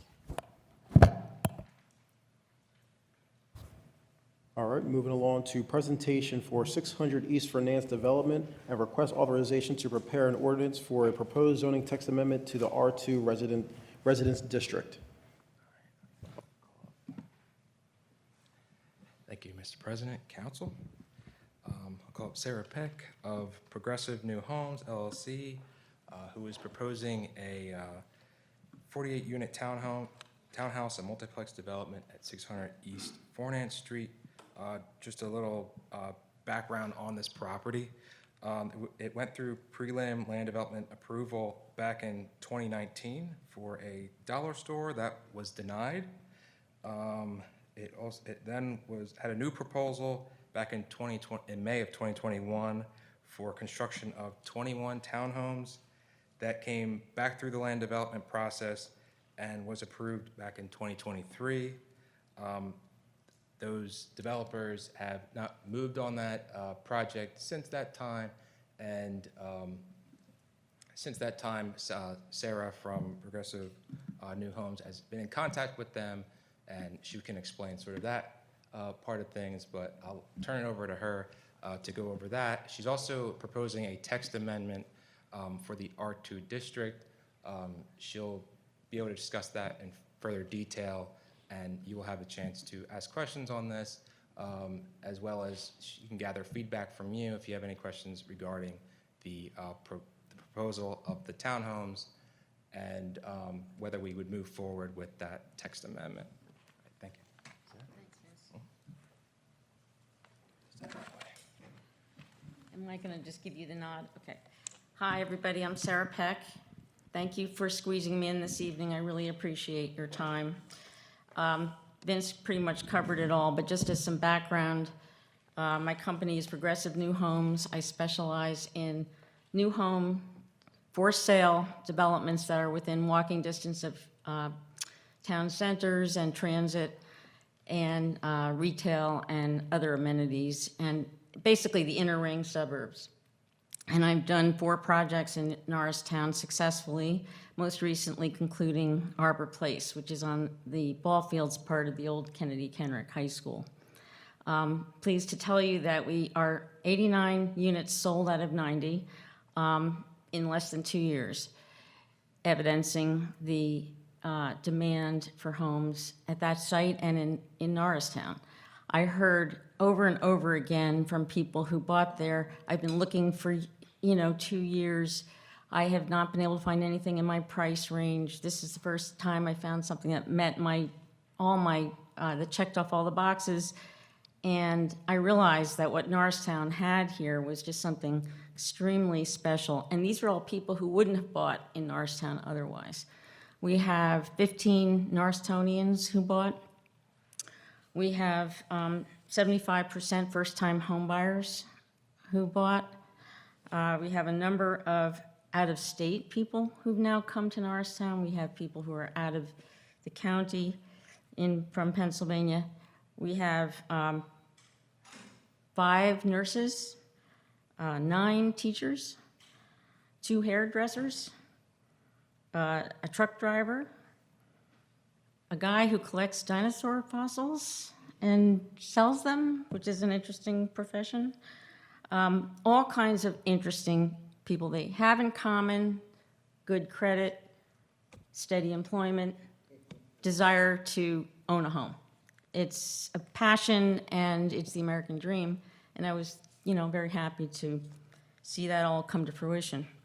So I'd like to continue. I realize that Norristown has something special. It makes sense to continue. I kind of understand the market now, and one of the things I found was that we're missing a new home with the 3 bedrooms and the right price point that also has a 2-car garage. There's nothing in the marketplace with 2-car garage, side-by-side 2-car garage. We have a lot of parking at Arbor Place, but it tends to be stacked parking, where someone has to park in front of someone else, their garage, and then they have the driveway behind. So that's a policing headache. So I started to look around and found this site at Fornance and Tremont, and I discovered that it was already being approved for something else. And in this course of talking to the folks who own this and who have submitted engineered plans for it, I learned a little bit about their objectives and the fact that they're not really that experienced. They're from Philadelphia. They're trying to gain a foothold in the suburbs. And from the looks of the plan that they proposed, I didn't think it was going to be successful myself. And I talked to them about the possibility of me taking it over. And they were open to that as long as I could act quickly, because they otherwise were going to proceed on their own. So if we could have the next slide, please. This is the site. It's at the corner of Fornance and Tremont. You can see it's undeveloped. It's directly east of the Markley Rehab Center, west of the Curran Terrace Apartments, south of the Batarsh Reservoir Park, and north of the row homes that are along Basin Street there. Next slide, please. It's about 2 acres. Actually, that's not true. It's about 3.5 acres gross, but then you take away for right-of-way. The most notable thing about this site, which is really where this R2 request is coming from, and I'll get into that in a second, you can see all those very close lines. That means steep slopes. So even though it's largely open in the middle, on the far, I guess you'd say south, you can see very, very steep slopes, and then it drops down to a little plateau. And that informs how the site should be developed, but how it's not being proposed in the current plan. Could we have the next slide, please? So the current plan, I don't know if you can see it, but there are 3 different roads, all stemming from Tremont, and then an access out onto Fornance. The entire site is cleared, no trees left, And you can see all those retaining walls in the steep slopes holding up the development. Could I have the next slide, please? So you can see a little bit here is without the grading lines, but you can see what I'm talking about. Those lines on the far left are retaining walls. And frankly, I'm not even sure they're feasible to build, because how do you actually get to them to build? And it's a lot of impervious. So I didn't think this was a good development. And I also didn't think it met the market, because the homes here are only 18 feet wide. That may be appropriate for a couple decades ago, 2-3 decades ago, but it's really not the market today. People want more space, and frankly, you could barely fit the bedrooms in that width. Why did they do it that way? Well, the R2 zoning essentially forces them to do it that way. So your current R2 zoning is actually the reason why this site looks the way it does.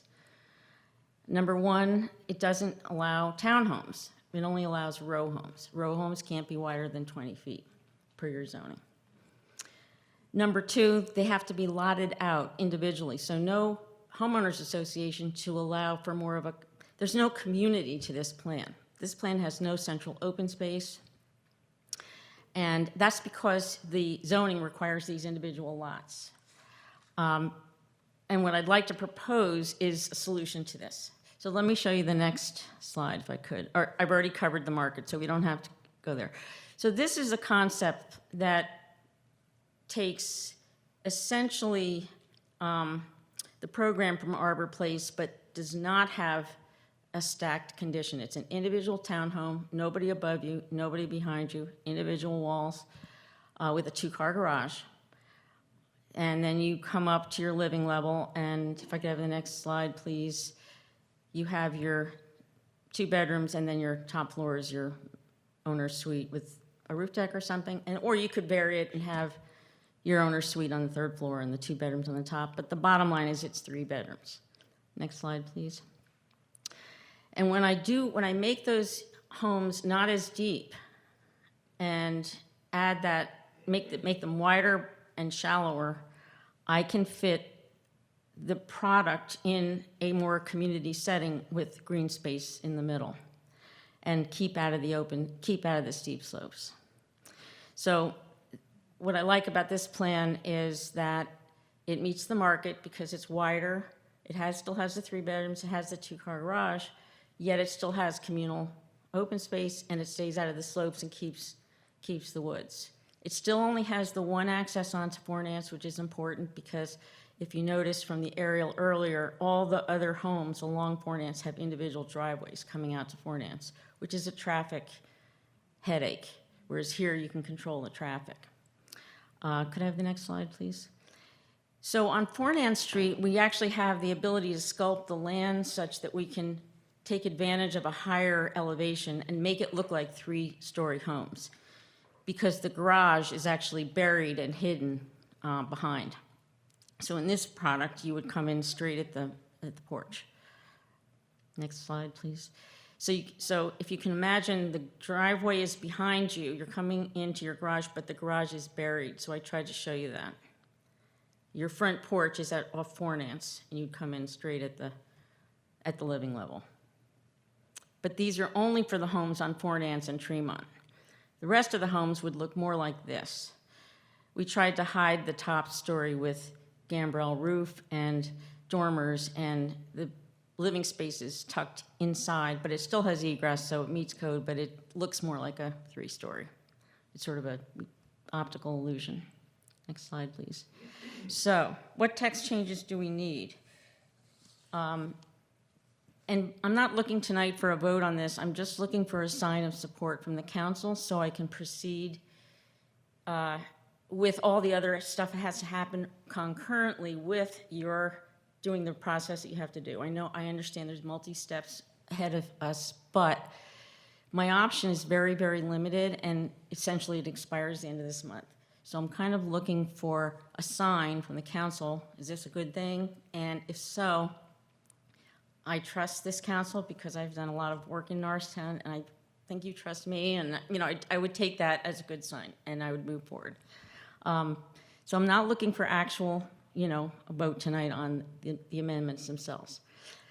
So the main thing, first and foremost, is to allow townhouses to be one of the permitted uses in the R2.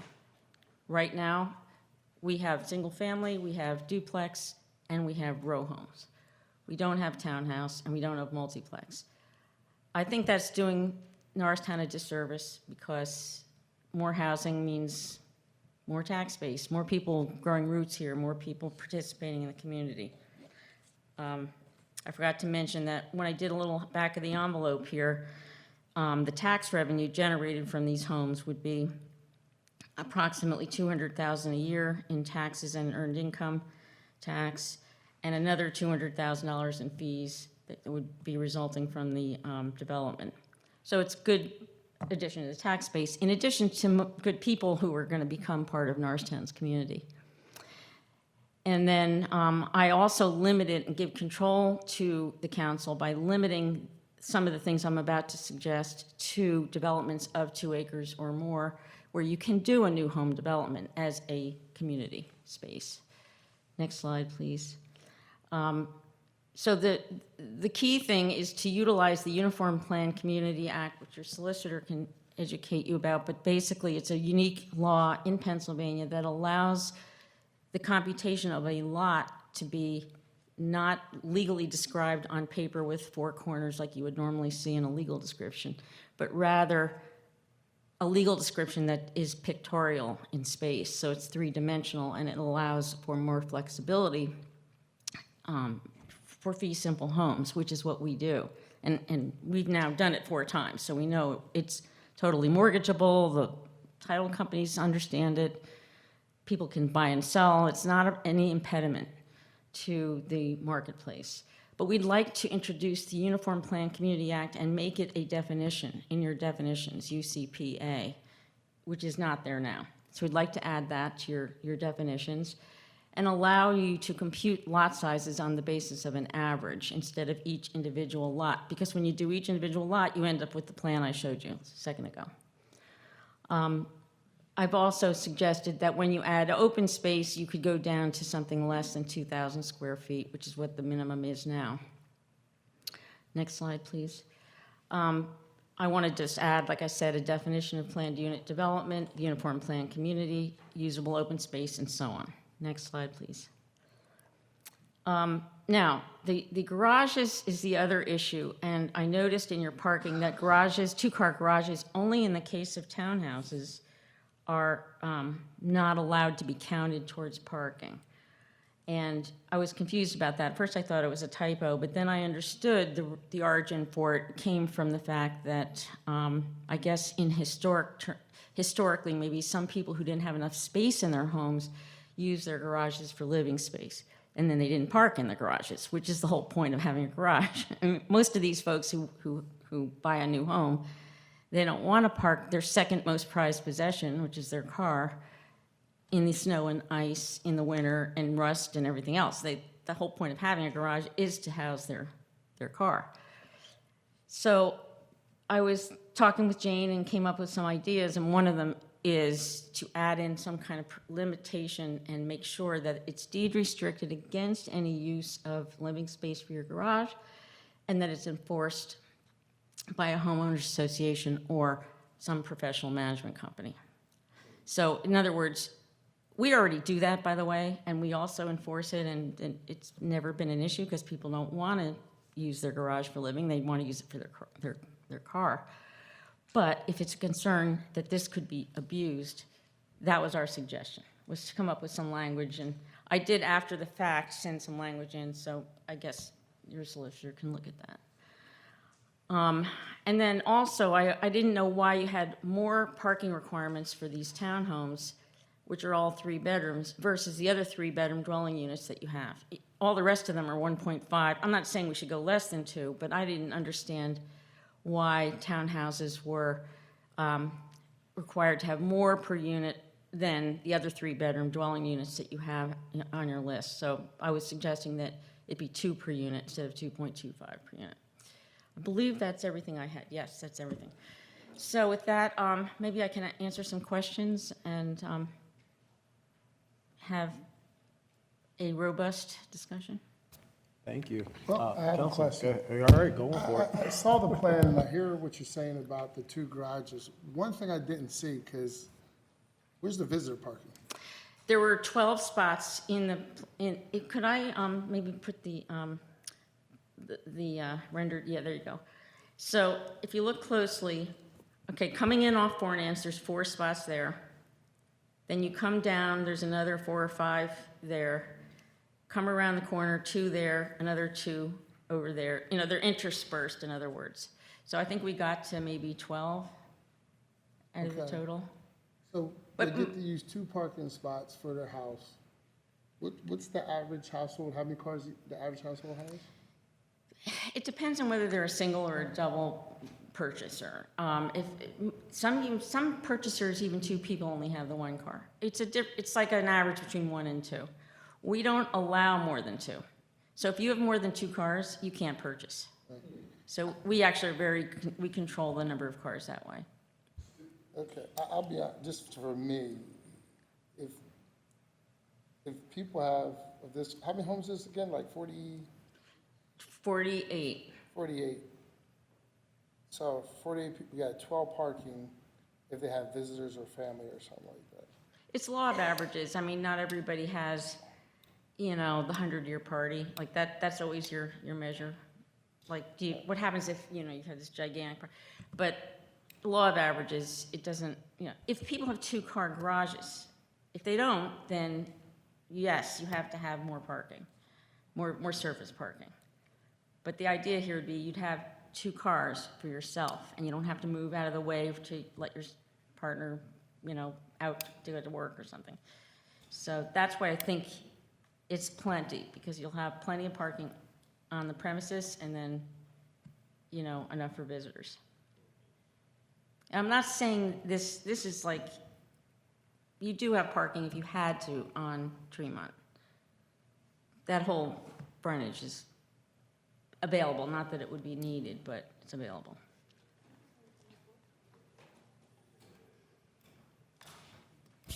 Council, any other comments or questions? Councilwoman Griffin? Kind of going off of Councilman Queenan's concern with that, because you said it's 3 bedrooms? It's a 3-bedroom townhome? Yes. Okay, so I get what you're saying. I think my concern is, as a child that still lives at home because it's hard to afford everything out here, I have my own car, which means I have a car, my mother has a car. Like, usually it's 3 cars, because most kids, even into their 30s, are living with their parents, and possibility parents would be purchasing these homes. Is there any way to add in any way additional parking just because of that issue? I just know that that's something that's coming up more and more now, as it's harder and harder to afford, even in an apartment. So I don't know. I think that would be my biggest concern, just because that is a reality, unfortunately, for a lot of people. Yeah. Well, we're pretty strict about not allowing 3 cars, so that person would probably not choose to purchase here. That's the reality. Now, could they eventually down the road have somebody come along? What's the matter? So, Councilwoman Griffin, if I can interject here for a second, because this kind of happened when I went to the Planning Commission meeting, where there was also an ordinance being discussed by a developer that would be helpful for the development, but I reminded the Planning Commission, just like tonight, you're technically not considering the plan that Ms. Peck would like to develop. What you're considering tonight is whether or not you want to authorize staff to go ahead and prepare an ordinance that would make a text amendment that would allow Ms. Peck to then subsequently submit a land development application for consideration of this plan. So I think your comment and question is perfectly valid for Ms. Peck to answer, but I just want to make sure council understands that any action tonight would not be related to this specific plan, and that's actually one of the reasons why staff always wants your direction, because you also are thinking about it, should be thinking about it beyond just this singular plan as well. Meaning Ms. Peck might be able to address issues related to it, but you have to also be thinking, well, these are changes to the entire R2 district. It's not just changes for Ms. Peck's possible plan. And as Ms. Peck knows, because we've worked a lot on our prior plans, we don't want to create an issue of a spot zoning, which is where essentially we create zoning just for this one property. That would be problematic. She's in front of us currently. She's already talking about it, so I figured this is a perfect time to ask that question. No, and Yeah. it makes perfect sense because it goes directly to if you do authorize us to draft something, nothing binds you to having to adopt that. And so then that means Ms. Peck knows that one of the concerns might be, hey, we're not comfortable with reducing the parking to the proposed number that Ms. Peck is suggesting in the ordinance. I think that's really the type of direction that Ms. Peck is looking for from you guys. And also from a legal standpoint, I want you to be thinking not just about her plan though, but about the entire district as well. Yeah. Sorry for interrupting so much, No, Ms. Peck. thank you, appreciate that. No, and that's what I'm thinking of because you're asking specifically for a larger scale. So in my mind, yeah, I'm thinking of the larger scale, but I'm thinking of this too because this is what's prompting this large scale change. So I have to look at the overall picture and all of the facts and components and pieces that are coming into it like a board game. Yeah. I mean, I can look at, when it comes time to land development, a way to squeeze out a parking spot or two extra, and we can try, but we want to make sure we don't kill the goose that lays the golden egg. The whole idea here is affordably priced homes that are in, just specifically, I'm trying to be, where I found Arbor Place to have the most velocity was in the mid to upper 300,000s. That may sound like a lot of money, but in today's development world, that's actually pretty good. It's very hard to build new construction in that price point. And if you'll notice, if you go out on Zillow and look around, a lot of new construction is much higher than that. And if I can stay in that price zone, this will be a success and will attract, this is what I heard over and over again from people who decided to buy in Norristown. I want to keep it in that realm, in that price point. But, it's a good point, and I'll definitely look at that. Council, any other questions or comments? Seeing none? Go ahead. So I would move to direct the solicitor and staff to prepare an ordinance for council consideration as prepared by the applicant. So moved. Madam Secretary? Natalie Colson. Aye. Jasmine Griffin. William McCoy. Aye. David McMahon. Madeira Robinson. Aye. Dustin Queenan. Aye. Rashad Bates. Aye. Motion passes. Thank Thank you, you. and we'll see you again in the future. Thank you. Thanks, Vince. All right. Oh, still planning, yes. Resolution number 26-70, bid award for 129 East Main Street Historic Façade Project. I'm sure you're tired of hearing me at this point. Before I introduce these items, I wanted to apologize to council. Items E and F address the same issue and should have been introduced together. So I will speak to both, so we don't have to come up here and then have to go for the next item. So this is for the Historic Façade Program project at 129 East Main. The project was publicly bid, and the final bid notice ran in Times Herald on June 29th and July 2nd. We had a mandatory pre-bid meeting, which were offered on June 10th and July 8th, and bids were due at a deadline of July 22nd. 3 bids were received for this project, and Watts Restoration Company submitted the lowest responsible base bid at $32,700. The base bid covers the south facade facing Main Street, where the garage door is at. Under the program's 7-to-1 match, the base bid amount consists of $28,612.50 in grant funds and a $4,087.50 matched by the owner of the property. Along with the base bid, we are requesting that alternate number 1 of the submitted bid be included in this. This covers masonry work on the east east elevation facing Green Street and also includes the tower. Watts restoration bid for the alternate number 1 is also $32,700. And together, the total work would be $65,400. As you know, these funds must be spent by the end of the year. These are ARPA funds, therefore, we are requesting authorization to use $32,700 in unobligated funds for alternate 1 at 129. These program funds are funds that are not committed to another property or for any other expense. We have funding that is left over because as projects have moved through, they're not all hitting that 40,000 threshold, which is part of is the highest that we allow for under our current program.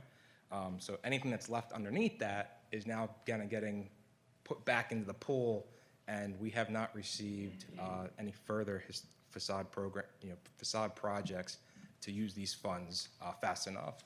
And we're also running out of time at this point to do the bidding, the mandatory meetings.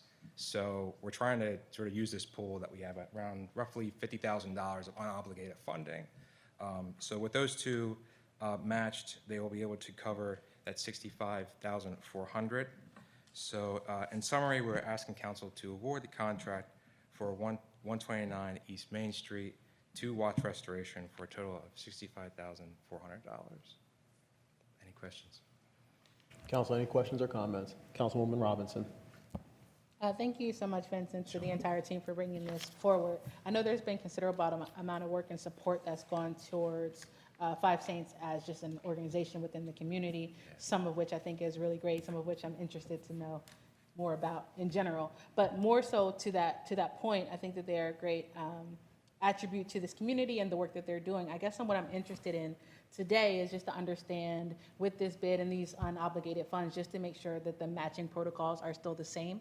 There's still a match required of the business owners, is that correct? Yes. And the value out of the 64,000 plus, what is the amount of their match? So the match right now is for just that initial base bid of $32,700. There is no match for that second, but it's something we can, if council considers, we can add. And I'd just be interested to understand what's the difference between the two. I'm not advocating that the match is required on the second one, but I'd like to understand the conditions for which one is required and one is currently not required. It's purely timing. And if it's better we use the money than return it. That's what we're trying to do. We're still not sure, and you'll be given an update by NOC after this of the whole status of the project. What we're afraid of is that some of the property, I would say, the ones that were approved, some might drop off. And if they drop off, then we're left with money again. So we're trying to utilize money as fast as possible. One good example was 104 West Main Street. We had obligated funds. And the owner went and did the work without going through the proper process. So when we went to look at it, it means we couldn't use the funds because we can't retroactively give them the funds. Now that got back into the pool. So the danger of us having money left over is real. So we're proposing to council that rather than us send it back for the unobligated or funds that come back, let's utilize them as much as possible. First come, first serve. That's simply the reason. I completely understand that, and the timing and the urgency of, I think, still important to have skin in the game. Okay. And I'd be interested to hear from the owner, or at least from the perspective of the owner, what a subsequent match could look like. If the timing is also something that's important around their time frame, and I don't know if there is a version of this that looks like some type of other offset, but I'm just interested to understand that. And I want to just be fair in that I know that there's been quite a bit of support that has gone into these businesses, and I just want to make sure that when we're doing that, we're still being equitable as much as possible, even under strict time constraints. Absolutely, absolutely. I totally understand. So is it your suggestion that we ask for additional match? Is that what I'm hearing? Has that been asked at all in this process? No, we're just making a recommendation to council. If that's not something council is interested in, we'll be glad to look at it again. I'm open to, I'll put it out to council as the floor as the work session. I'm open to that being a conversation that happens. My question was just to gain clarity from my understanding, a match was required for this. For that first piece. And then, So maybe I'll explain a little further. What we're running into again is that we are bidding these projects, they're coming in much higher than we anticipated. right? Yet we had already put out a program saying, hey, the cap is 40, but this is all you'll be required to match. So folks applied with that understanding. And when we went out to bid, actually we've had to rebid almost 4. Yeah. We've had to rebid because they're coming in too high. So we tried to chop as much as we can to try and see if the project will work. So we're running into those type of issues. And the danger of what we're running into is that we'll be left with a whole lot of money that we'll be able to give back. Actually, we'll have to give back by December. So our thinking is, how do we make these projects work and we ensure that something is delivered, at least a project is delivered? That's our thinking. And if council is uncomfortable with that, that's fine, you can let us know. But just understand the possibility of us having to return money is higher because of these obstacles we're running against that we have no control over. That is the problem. So this is the only control we believe we have. And that's why we're recommending council to do that. I appreciate the recommendation, and I think in that second version of explaining it, it's much clearer. As it stands as put, it looks like 2 separate applications that require then 2 separate entry fees or 2 separate matches. What you're saying is that both ultimately this is one project split into 2 phases or 2 supplemental spaces, Correct. and you're capping owner match at $5,000 around the Correct. original agreed upon $40,000 cap. And so now that it's exceeding that, you're not going back to the property owner. Correct. But you are assuming those costs within this ARPA funding. Absolutely correct. Thank you. Thank you. Council, any other comments or questions? And if I Go may ahead. add, I'm sorry to add a Administrator. little more. You'll get more clarity when now gives the picture of what we're grappling with right now. Remember, we had proposed 270,000 or something to that effect in the first place, and then a whole lot of money was dumped in the program. Now we're at a race right now, trying to get that money spent, but the conditions had already been set in terms of the program. So now is going to be able to give you a little more information, and you'll see what we've been grappling with, just to try and spend the money.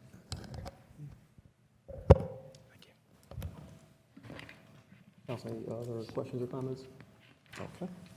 Seeing none, do I have a motion to pass Resolution 26-70, the bid award for 129 East Main Street Historic Façade Project? So moved. Madam Secretary. Natalie Colson. Aye. Jasmine Griffin. Aye. William McCoy. David McMahon. Aye. Nadira Robinson. Justin Queenan. Rashad Bates. Motion passes. Thank you, council. And we're going to move on to request council to approve the use of the 32, oh wait, we did that both at the same. Yeah, I would consider it to be approval of both. That's why he had said it was combined, so.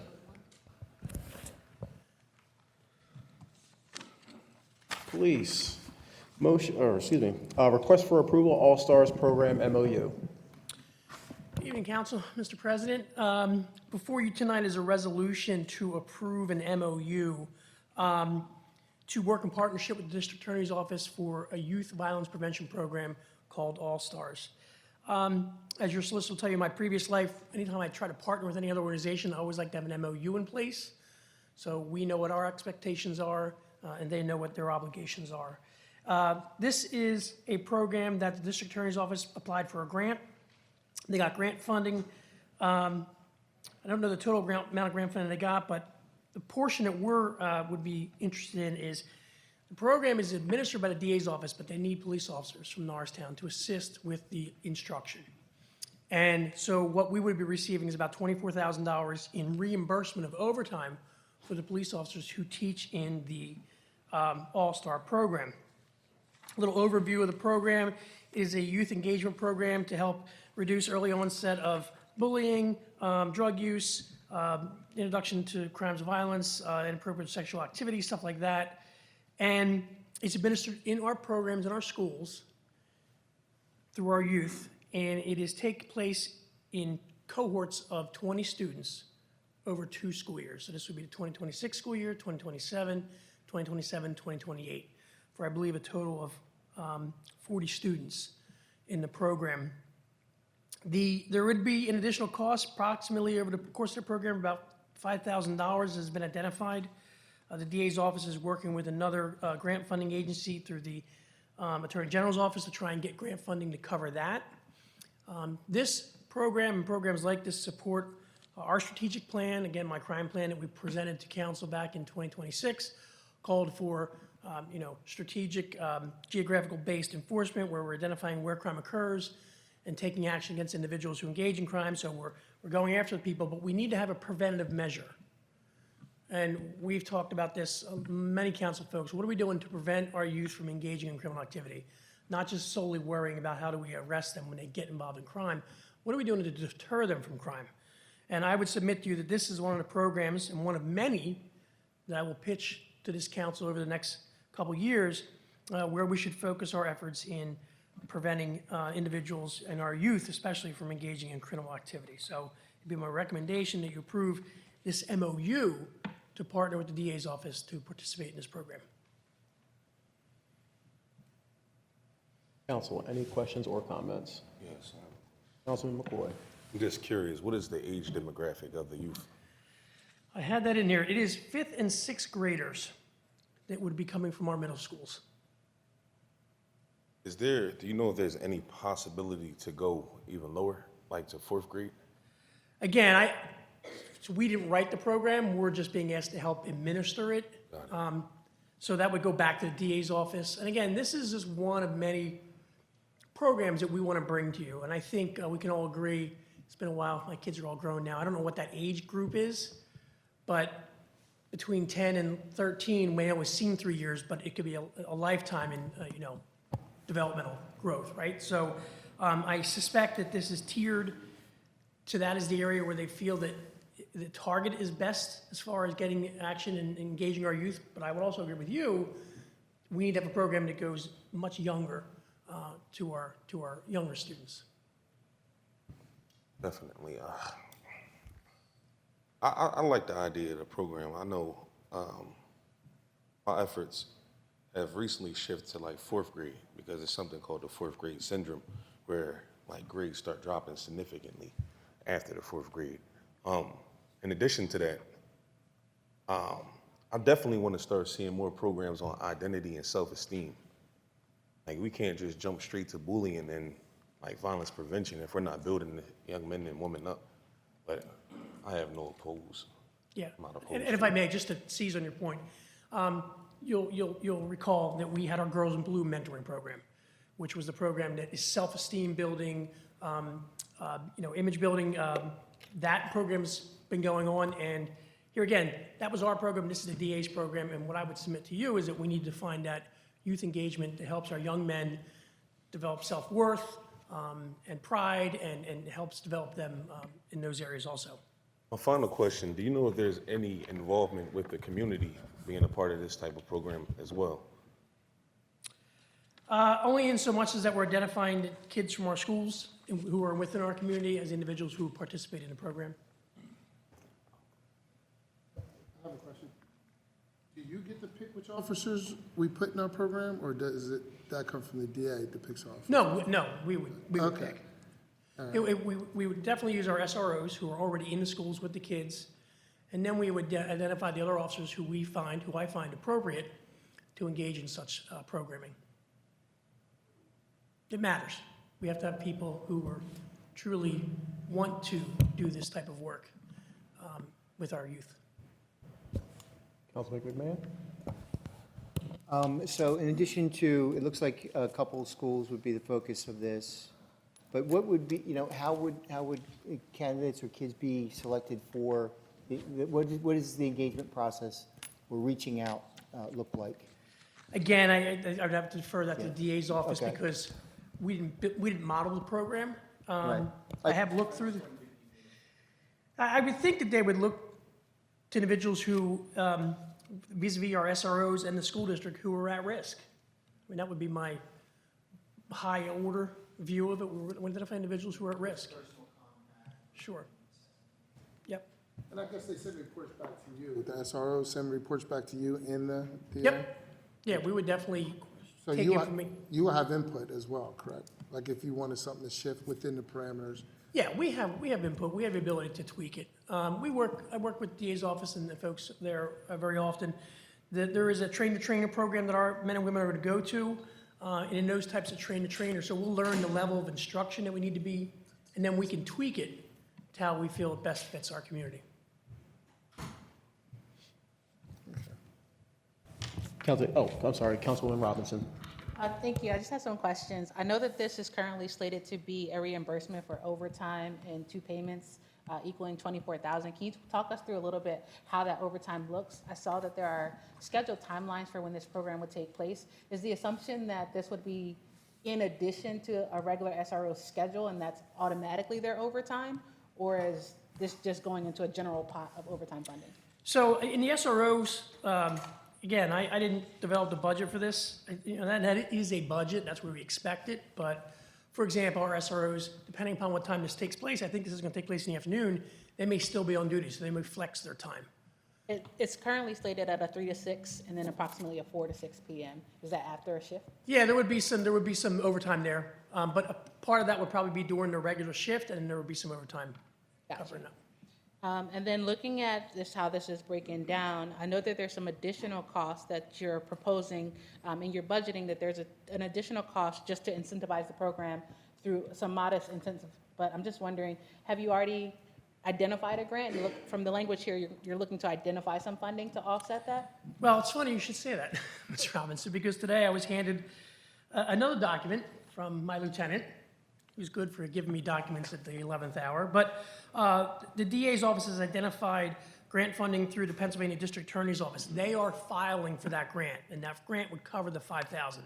They've actually asked us if we'd provide them with a letter of support. So one of the things that I'm going to kind of parse into this is that we would support the DA's grant request to the Attorney General's office to get the $5,000 to cover those unmet costs. Awesome. And then my last question was just in particular to the schools, actually a clarifying question. When Councilman McCoy had asked about the age, he had mentioned 5th and 6th graders. As proposed in this current MOU, it's 5th through 8th grade with an emphasis on the initial phase being in 5th grade. I just wanted to confirm if that's still correct. So in my submission here, I have first paragraph. The program represents evidence-based prevention program serving Norristown middle school students primarily in grades 5 and 6. So okay. That necessarily doesn't mean it won't go outside. The primarily will be in those grades. Okay. That's not what I have in my summary, but if that's what you have in the full MOU, then that's fine. I'm just looking at the agenda summary. Okay, my apologies. No problem. I could have read that wrong, so please forgive me. And then, so my last question was about the selected schools. Obviously, Norristown area school district, but Norristown focused schools. So I imagine that's kind of where Eisenhower or Bloxton come into play, and East Norton not is where included. we'd be looking. Just so that I'm clear, Norristown area PD provides the SRO for Bloxton and not West Norton Police? Correct. Bloxton, obviously, it's in Norristown. We have an SRO at Bloxton. We have an SRO at Eisenhower. Yeah. Okay, great. Thank you. I just wanted to clarify that. Thank you. Steve, one more thing. For some reason, I'm just stuck on like the correlation between like bullying, violence prevention being provided through the DA's office. I just do not see the correlation in regards to children. I just don't understand that. When there's other organizations in the community that can provide that service even more efficiently and effectively, and I just don't see why, even though they apply for the grant, why do they have to be the organization that administer these services? That's not clear to me. Obviously, the DA's office has an invested interest in reducing crime, right? And the most significant way to reduce crime is through prevention. We'd rather prevent crime from occurring. So they have employed a grant writer to write a lot of programming around prevention. So this is just one lane of that prevention mindset that the DA's office has undertaken.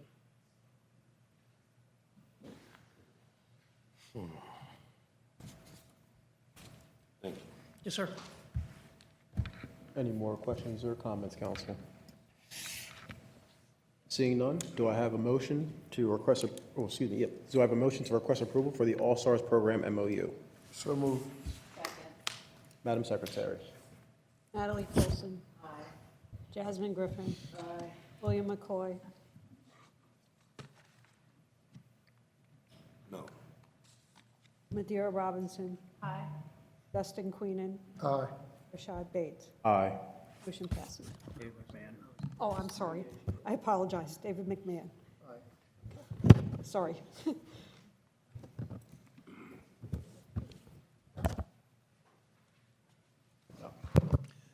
Thank you. Moving on to departmental reports, we have code, code first. Sitting too long. Evening, council. Just wanted to provide you with a brief report. I know it's been a long night. From June 1st till August 17th.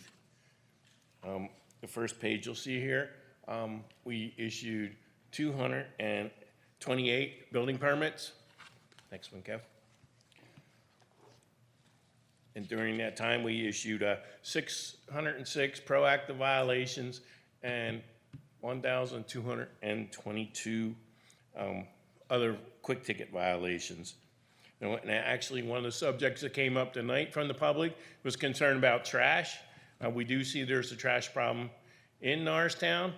And if you look at the numbers, you'll see that we've issued almost, of those 1,200, 400 trash-related violations. So you can see trash is clearly a big issue in Norristown, which we are working with, and Public Works has been working with us to help correct some of those issues. Next one, okay. We issued 2270 contractor registrations. Right, we had 479 permit inspections, 240 rental inspections, and we did 133 property transfers during that time period.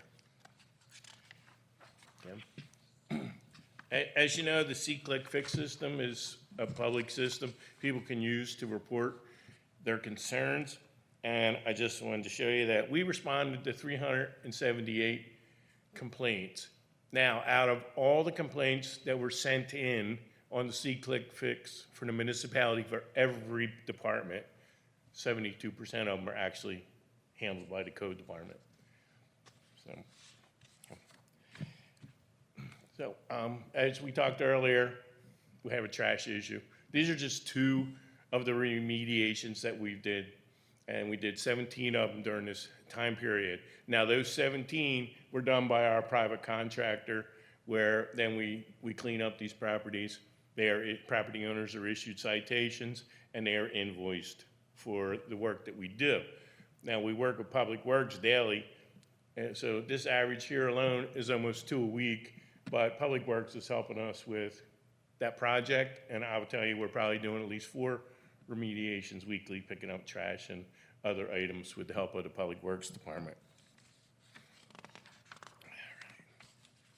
Our staff completed 24 hours of training over this time period. And we attended 3 community outreach events. One of them was with Miss Holly and her friends from Montgomery Park. We spent like 2 hours, had a really good meeting with them, and we have a big list. We're gonna work with them to correct some of their issues. Next page, Cam. Just highlight our staff. Our full-time staff is fully staffed, and I think it's great to know 6 of our employees are actually from Norristown. We've increased our bilingual employees from 3 to 4, and we continue to have women strongly in our department. We have 5 out of the 10 members, so we're proud of that. So the box. The next thing I want to go on, some of you know about this, we have a little project when our employees do something well, we give them a little duck, right? Or we use them for constituents. When they come into the office, they're not happy, we give them a duck. Or their kids come in with them to get a permit. You know, kids are itchy, right? You know, these guys have kids, you know, they can't stand still. So there you go, we give them a duck, right? So we're gonna give them to you guys tonight, everybody up front, to thank you for all the hard work you do, because sometimes it doesn't get recognized. And the good thing is, they're ducks, you can keep them, they're not chicken. Okay? So you're allowed to have them. So, but it's really a good program. During a national night out, we gave out over 600 of them. So the kids really love them, and they're really a good thing. So anybody have any questions? Council, any questions or comments?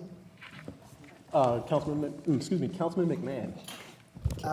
Maybe not a question for tonight, but overall, we're considering twice weekly trash collection. Is there a way to get a cost analysis of like, you know, what all extra work has to be done to pick up trash? You know, what's the cost? Is any of that recouped? Like, what's the percentage that's recouped when citations are issued, you know, or not recovered? And maybe down the road, we get some sense of like, you know, a cost benefit between those two different scenarios. Is part of the excess trash on the streets be based on like once weekly pickup, you know? And I think that's something council would have to look into. But the trash that we get involved in, a lot of that is illegal dumping. That's a big problem in town that we have to deal with. And I think it's a discussion that could be had, because the way it works now, unless they put it in the alley or blocking the alley, we're asking the residents to take the responsibility because it's on their property to clean it up. So they got to pay the cost of getting rid of it. So I think, you know, we might want to think about some kind of program with that. Before we picked this new contract, and I think we didn't go with that too. They Yeah. kept it open for the rest of the year. I know, but it was proposed. We could have accepted that the first time. And I think we were looking at the cost, and I guess the feedback from the community was what helped us determine to go to one, because they were like, I don't want to pay more if I'm having all these problems.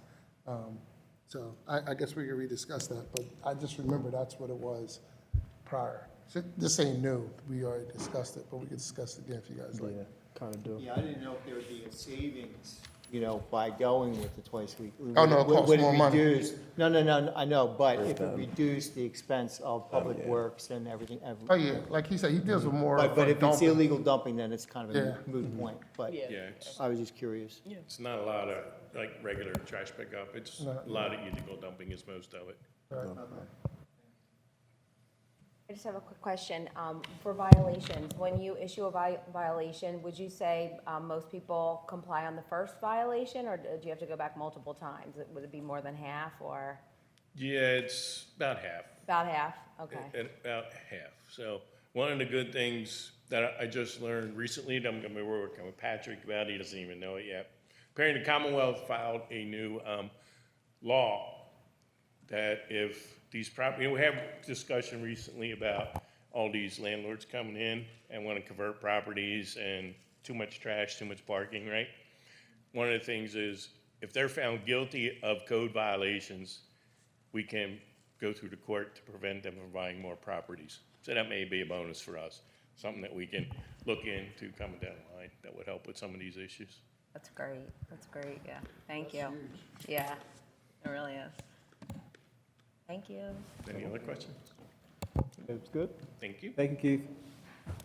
And next up is planning. Good evening, Mr. President, Mr. Vice President, and members of council. I hope everyone's doing well. I'm just going to introduce myself again. I'm Nauk Geiser. I'm the Senior Planner and Grants Coordinator in the Planning Department. And tonight, I'm here to present the Planning Department updates. So for land development, the preserve at Stony Creek, also known as the State Hospital, as you may have heard, received Design Review Board approval. We do have a few grant-funded programs. So for the Owner-Occupied Housing Rehab Program, which is funded with Department of Community and Economic Development funds, home funds, year-to-date, 6 projects have been completed, and 4 projects are in the pre-construction phase. For the Norristown Small Business Assistance Center, they have hosted 7 workshops as part of its small business series. Workshops, the business planning and goal setting was held in January, legal essentials for small businesses in February, financial management and budgeting in March, scaling your business in April, government contracting and procurement 101 in May, hiring, HR, and team building in June, and just last week, networking and relationship building, as I mentioned last week. The next workshop is on September 10th, and that will focus on tech tools for growth, AI, automation, and digital systems. Through the COVID-19 Business Assistance Fund Loan Program, which was funded with American Rescue Plan Act funds, or ARPA, as you may have heard them referred as, and Community Development Block Grant 2020 CARES Act Supplement funding, CDBG CV funds, for a total of $148,049 in forgivable loans, which were issued to 5 small businesses: Mendoza Market, New Pauline's Deli, Recycle, Read, Repeat, Swayze Properties, and Small Wonders in-home childcare. The Historic Façade Improvements Program is moving along. The program has 16 approved projects. A pre-construction meeting was held for 1 project. 3 are in the pre-construction phase. 6 projects are currently out to bid, with bids due September 14th. And then just last week, we received bids for 6 projects. The bids are currently being reviewed. And then a pre-construction meeting was held for the sidewalk repairs and infill work at 109 East Main Street. So with that, I'll open the floor for questions or comments. Council, any comments or questions? We got a lot going on, don't we? We do. We stay busy. Yeah. Well, thank you for your presentation. Thank you, Council. Council, do I have a motion to adjourn? So move. All in favor? Aye. We adjourn.